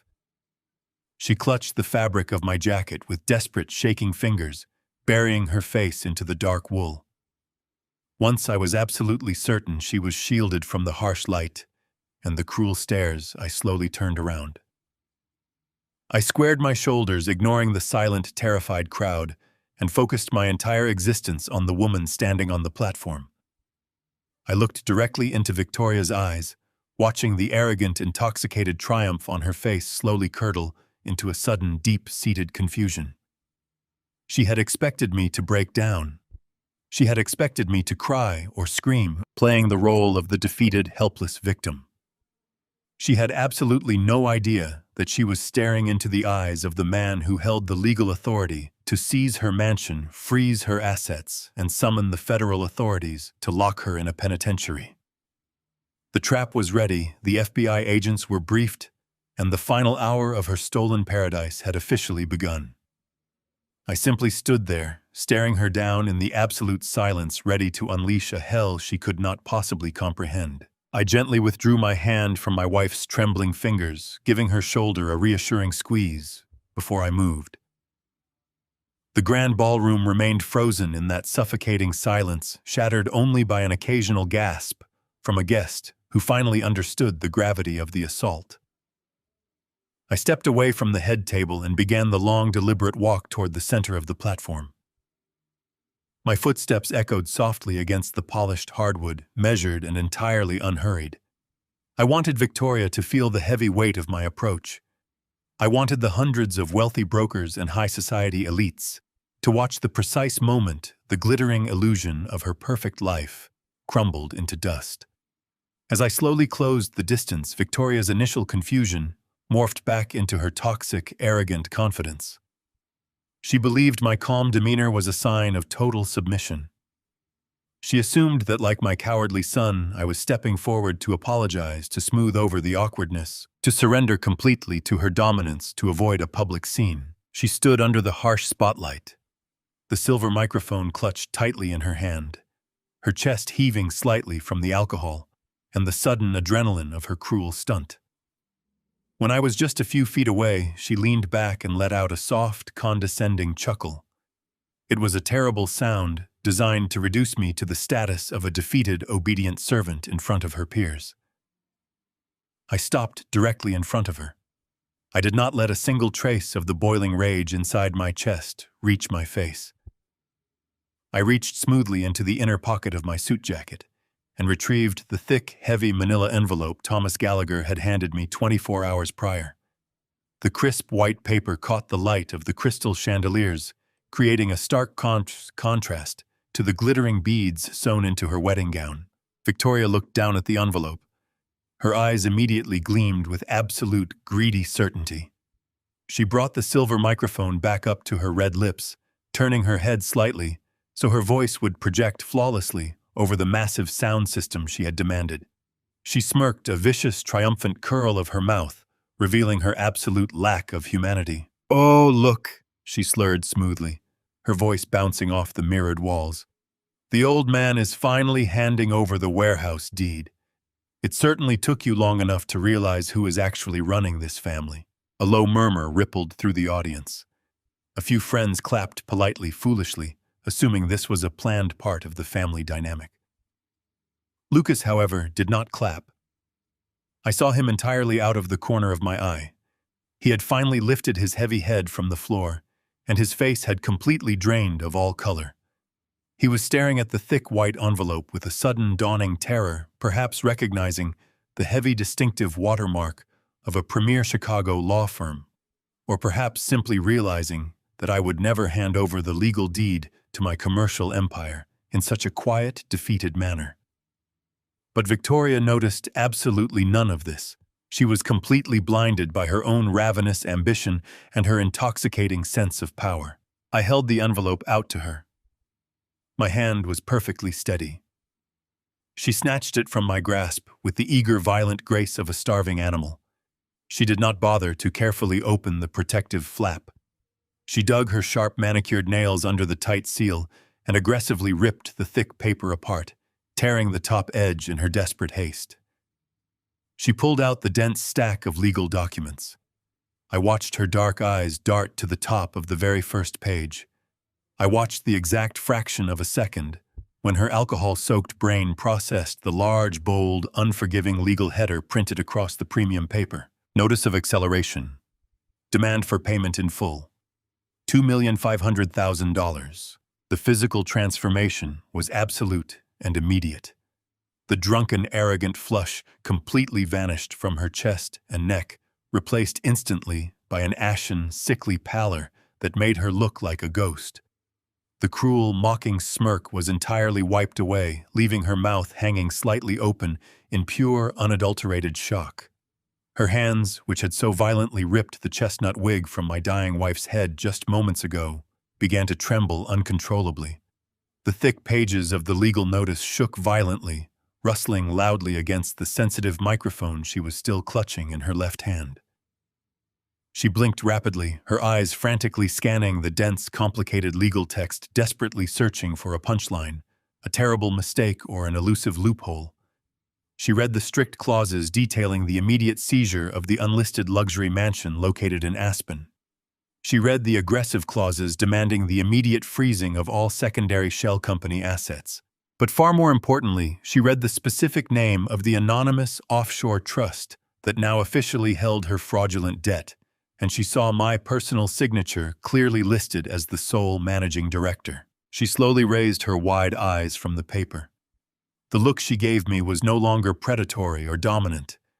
It was the frantic, hollow stare of trapped prey, realizing the cage had slammed shut. She took a stumbling, uncoordinated step backward, the heel of her expensive designer shoe catching roughly on the long hem of her custom gown. She turned her head frantically toward Lucas, offering a silent, desperate plea for an explanation for a rescue, but my son was already rapidly retreating. Lucas had backed away from the head table entirely, pressing his shaking shoulders hard against the mirrored wall of the ballroom, looking as though he might be physically sick. He understood exactly what those complex legal papers meant. He knew the devastating acceleration clause had been formally triggered. He knew they had exactly 24 hours to magically produce $2.5 million in liquid cash, or they would face immediate federal indictment for severe bank fraud. Victoria very slowly turned her face back to me. Her glossy lips moved, but absolutely no sound came out at all. She looked down at the silver microphone in her hand, as if she had entirely forgotten what it was. I took one deliberate step forward, completely closing the small physical distance between us. I did not violently snatch the microphone from her trembling, weak fingers. I simply leaned forward, positioning my mouth just inches away from the metallic silver grill. The grand ballroom was so incredibly quiet that even the ambient humming noise of the building seemed to have completely vanished. The hundreds of wealthy elite guests held their collective breath, completely captivated by the unraveling, disastrous spectacle occurring right on the platform. I looked directly into the terrified, weeping eyes of the incredibly wicked woman who had actively sought to destroy my family and my life. I spoke perfectly clearly, my voice suddenly resonating with cold, lethal authority over the massive speakers. You didn't borrow from a bank, Victoria. You borrowed from me. And because you forged my signature to commit federal bank fraud, the loan is due today, right now. The silver microphone slipped from her trembling fingers. It struck the polished hardwood platform with a deafening high-pitched squeal of feedback that made several guests in the front row flinch and cover their ears. Victoria did not attempt to pick it up. She stumbled backward, her breath coming in short, erratic gasps, staring at me as if the devil himself had just manifested in the middle of her fairy tale wedding. The heavy, suffocating silence of the grand ballroom finally shattered, replaced by a rising, chaotic murmur from the 300 elite guests. From the far side of the platform, the frantic sound of heavy footsteps echoed clearly over the murmuring crowd. Lucas scrambled up the side stairs, his face drained of every ounce of color. He looked exactly like a man walking to his own public execution. He stepped directly between Victoria and me, raising his shaking hands in a pathetic, pleading gesture. He stammered, his voice cracking, asking me what all of this was. He begged me to listen, insisting that they could explain everything, that this was just a massive misunderstanding, blown completely out of proportion, and that we urgently needed to step into a private room to sort out our family business. I slowly bent down and retrieved the silver microphone from the polished floor. I stood back up, my posture perfectly straight, and looked directly into my son's panicked eyes. I brought the microphone to my lips, ensuring that my voice carried flawlessly over the state-of-the-art sound system. I told him there was absolutely nothing left to explain. I turned my cold gaze out toward the massive sea of wealthy real estate brokers, luxury developers, and high society clients that Victoria had carefully invited to witness her social triumph. I decided it was finally time to formally introduce them to the real Victoria. I spoke with brutal, clinical precision. I informed the entire room that the extravagant wedding they were currently attending was funded entirely by stolen money. I detailed exactly how my son and his bride had forged my personal signature on federal documents to illegally secure a $2.5 million commercial loan against my logistics business. A sharp collective gasp instantly rippled through the grand ballroom. I watched as dozens of stunned guests, people whose professional lives depended entirely on ultimate trust and unyielding financial integrity, immediately pulled out their smartphones. The glowing screens illuminated the dim room as they began recording every single word I proudly said. I did not stop. I explicitly detailed how they had funneled those stolen funds through an incredibly complex web of anonymous shell companies to completely hide their tracks. I brilliantly revealed that while they pretended to physically struggle financially, they had secretly purchased a sprawling, unlisted luxury mansion up in Aspen, California. I watched Victoria's previously pristine professional reputation utterly disintegrate before my very eyes. Her wealthy, connected colleagues were absolutely no longer looking at her with superficial admiration or envy. They were looking directly at her with pure, unadulterated, and undeniable disgust. The social empire she had spent countless years aggressively building was actively burning down to the ground in a mere matter of devastating seconds. But the massive financial fraud was only the beginning of my public speech. I turned my back to the stunned crowd and walked slowly toward the edge of the platform where my wife sat. Patty was completely silent, hidden safely beneath the thick drape of my tailored suit jacket, gripping the dark fabric with pale, trembling fingers. I looked back at Victoria, letting the absolute, unforgiving venom currently residing inside my soul seep directly into my deep voice. I told the room that the money meant absolutely nothing to me. The true crime, the most unforgivable atrocity, was what they had actually done to the innocent woman who lovingly gave my son life. I told the hundreds of listening guests about the sudden, completely inexplicable decline in Patty's health over the last few painful months.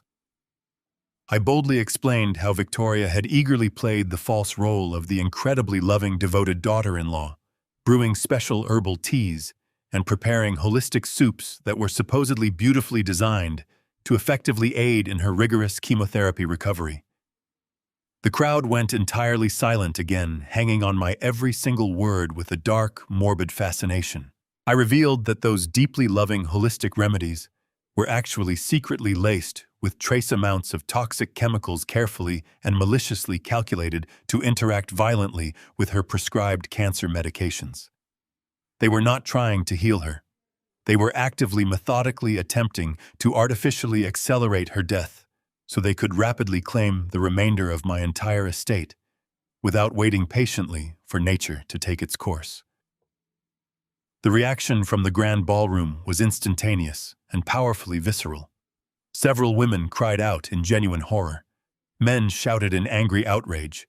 The glowing sea of camera phones pressed closer to the stage, flawlessly capturing the sheer, undeniable terror currently paralyzing the bride and groom. The absolute public exposure utterly broke whatever remained of Victoria's fragile, incredibly narcissistic sanity. The sheer crushing weight of the public humiliation triggered a desperate feral survival instinct within her mind. She lunged forward, pointing a trembling, manicured finger directly at my face. She began to scream at the absolute top of her lungs, her voice cracking with hysterical, unhinged panic. She shrieked wildly that I was a completely senile old man making up delusional lies to violently ruin her beautiful life. She desperately tried to convince her wealthy, powerful colleagues that this was a totally pathetic, empty bluff, perfectly designed by a bitterly controlling father who simply wanted to maliciously ruin her incredibly special day. She frantically signaled to the country club security guards standing near the perimeter of the room, aggressively demanding that they forcibly remove me from the private premises immediately. She screamed that I had absolutely no solid proof of these highly outrageous allegations and that she was absolutely not going to let me effectively destroy her newly flawless reputation. She took another intensely aggressive step forward, her pale face twisted into a truly grotesque mask of pure, blinding desperation, looking as though she was fully preparing to physically push me directly off the raised platform. But before she could possibly close the final remaining distance, the highly polished, heavy, solid mahogany double doors positioned exactly at the main entrance of the grand ballroom suddenly swung completely open with a deeply resounding, massive, thunderous crash. The heavy wood slammed violently against the plastered walls, instantly cutting off Victoria's shrill, hysterical screaming. Every single head located inside the massive crowded room turned simultaneously toward the sudden explosive noise. Standing perfectly framed right in the grand entryway was my personal attorney, Thomas Gallagher. He held a remarkably thick, black leather briefcase securely in his right hand, his tight expression carved from solid, unforgiving granite.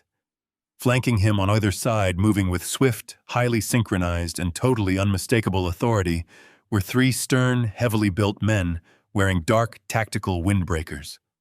The bright gold shields of the Federal Bureau of Investigation gleamed clearly on their leather belts. The heavy polished doors remained pinned against the walls, framing the absolute destruction of Victoria's meticulously crafted illusion.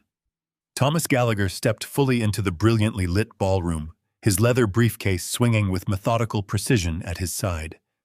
The three federal agents moved flawlessly in formation around him, their heavy black boots thudding against the imported marble floors.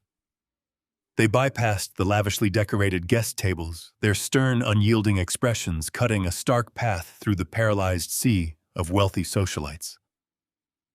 Under strict United States law, the combination of wire fraud, deliberate bank forgery, and the malicious diversion of multi-million-dollar funds required immediate, non-negotiable detainment. There would be no polite summons. There would be no quiet behind-the-scenes negotiations with expensive defense attorneys. This was a direct public execution of justice, precisely as I had meticulously orchestrated over the past few grueling weeks to ensure their absolute downfall. Victoria stood completely frozen on the elevated platform, her manicured hands hovering uselessly in the empty air. The blinding spotlight still illuminated her ashen, terrified face. The aggressive, intoxicated bravado that had fueled her horrific assault on my wife had entirely evaporated, replaced by the primitive, frantic panic of a trapped animal. The lead federal agent, a tall, broad-shouldered man with a closely cropped haircut, reached the edge of the stage. He did not hesitate. He did not offer a polite greeting.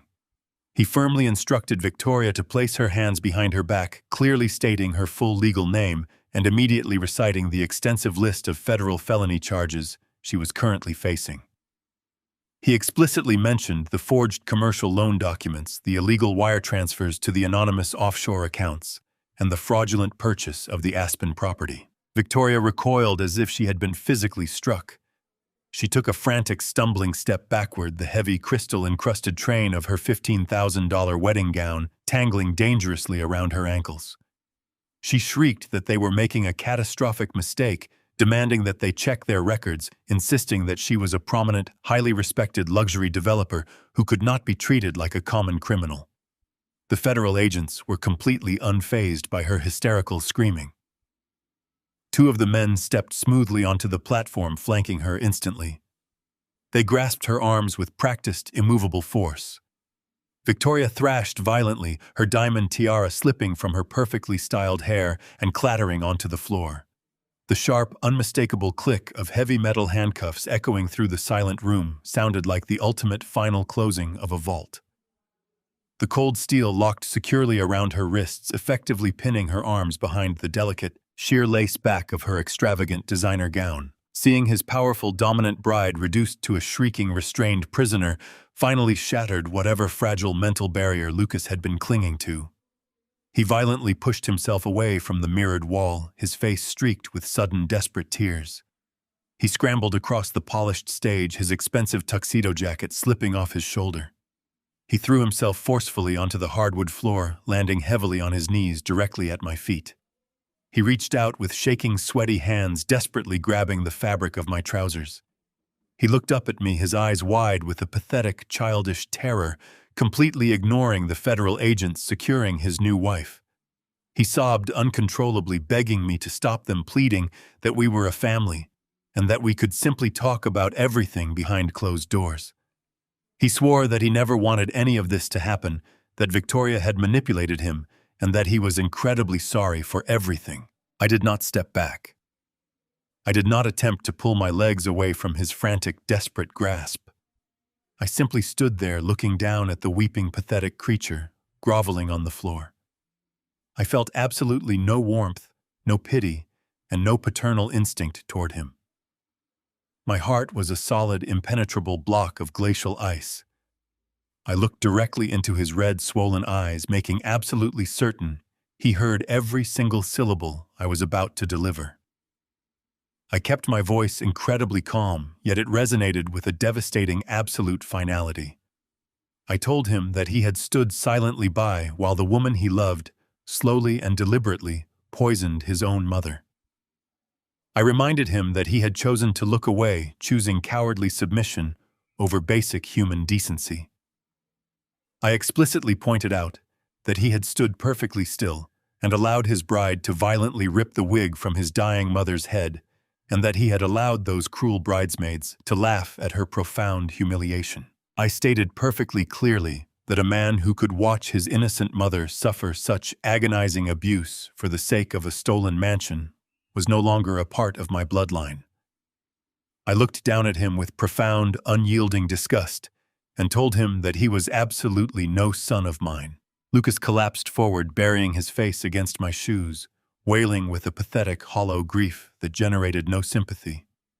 I smoothly stepped out of his weak grasp, stepping carefully around his trembling body. Behind me, Victoria had completely lost the final remnants of her sanity.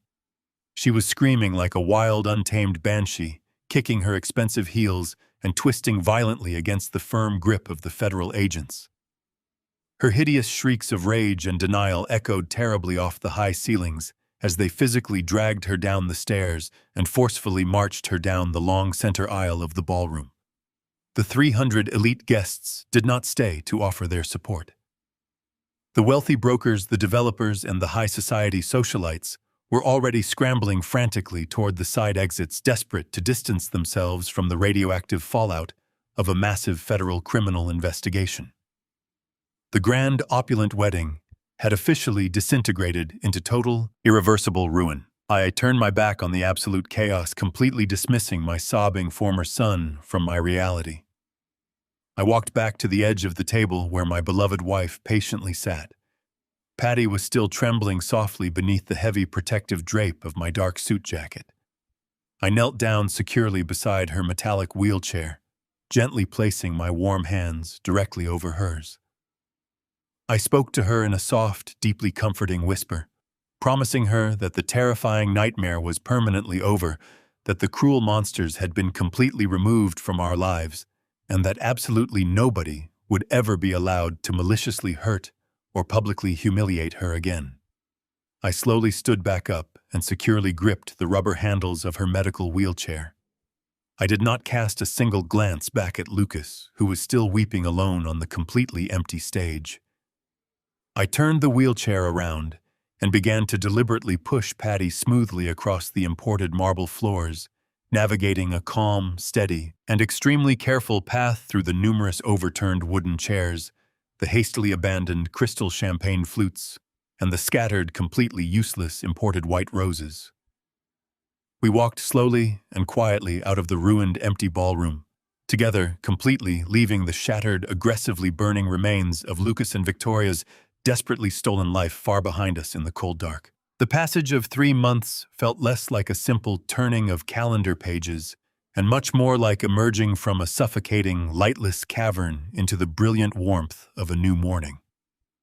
The chaotic, aggressive fallout from that disastrous wedding reception at the Chicago Country Club was swift, merciless, and absolutely final. Victoria and Lucas never even saw the inside of a honeymoon suite. Instead, they were immediately transported into federal custody, where they have remained securely locked in federal holding cells without the possibility of bail.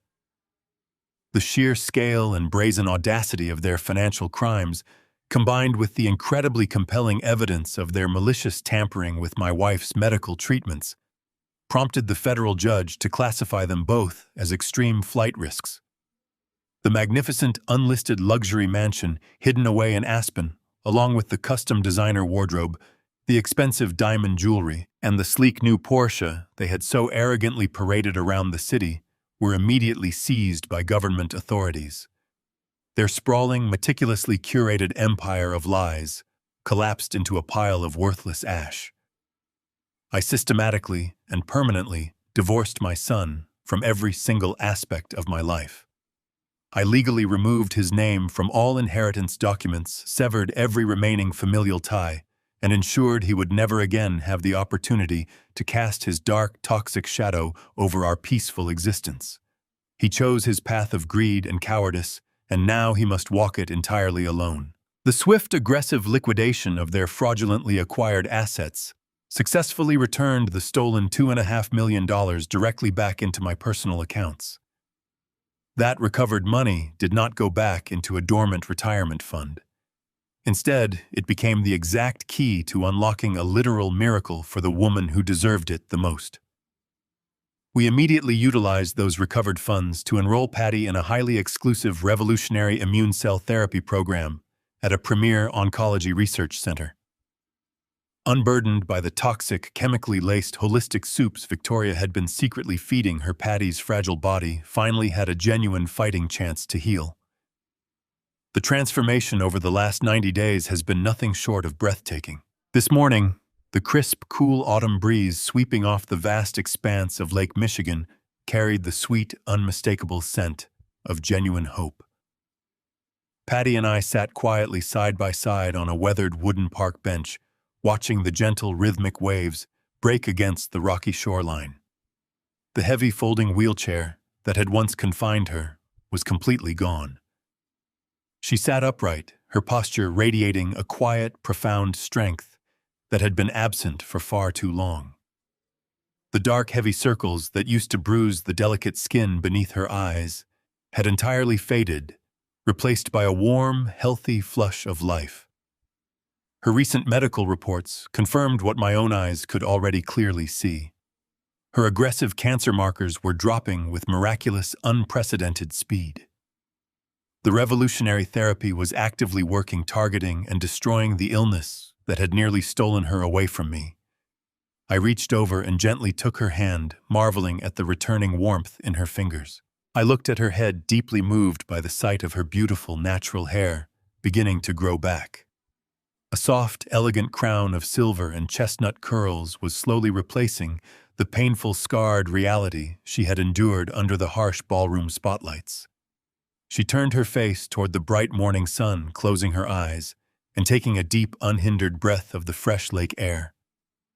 A serene, beautiful smile touched her lips, completely unburdened by the crushing weight of betrayal and deceit that had suffocated our home for the better part of a year. We had successfully excised the deadly malignant cancer from our family tree just in time. The toxic greed and the profound cruelty that Lucas and Victoria brought into our lives had been completely eradicated, leaving behind a profound, unbreakable peace. We lost a son to the corrupting, relentless allure of wealth and status, but in that painful, necessary severance, we successfully reclaimed our own lives.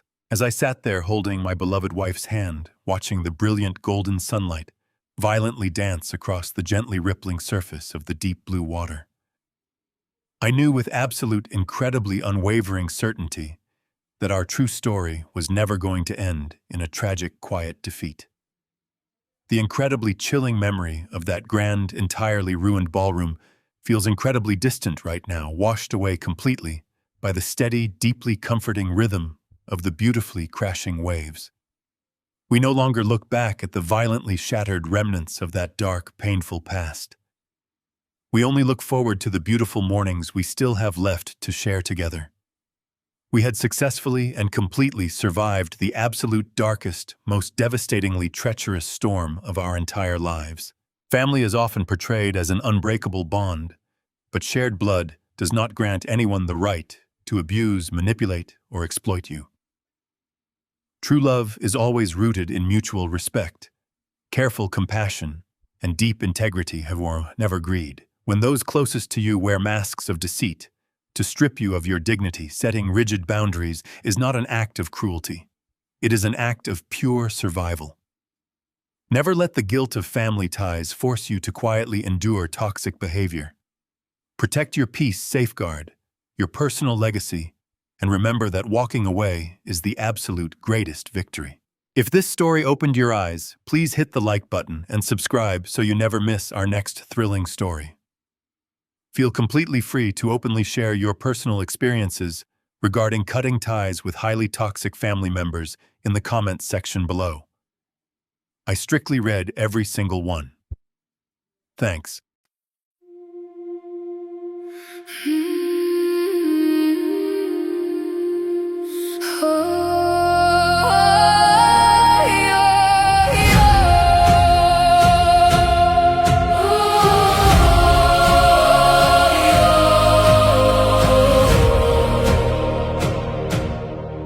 I used to ride upon your shoulders, thinking you could touch the sky. Every road felt less uncertain when I saw the world through your eyes. You were stronger than the mountains, taller than the northern pines. And when the winter winds were coming, you would stand between them and I. Time kept moving like the river, years slipped slowly out to sea. But no matter where life took me, you were always part of me. I am my Father's daughter, in every step I take, in every time I choose to stand. When it's easier to break, I carry your courage in my heart, your fire inside my soul. And though the years keep moving on, your love still leads me home.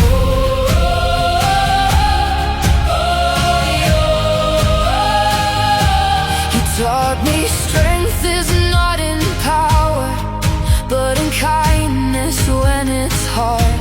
You taught me how to keep on going when the road grows cold and dark. Every lesson, every story, every laugh around the flame lies within me like an echo, calling softly through my name. And when I face my greatest battles, when I feel I can't go on, I can hear your voice beside me saying, child, you're stronger than you know.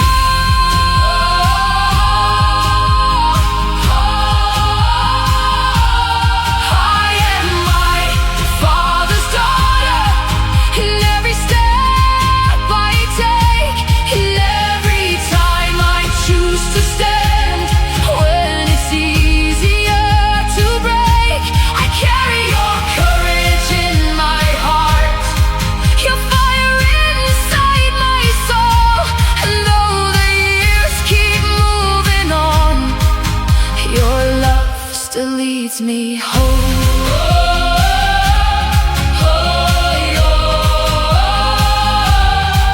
One day the snow will cover footprints, one day the fire will burn low. But the things a father gives his daughter are the things that never go.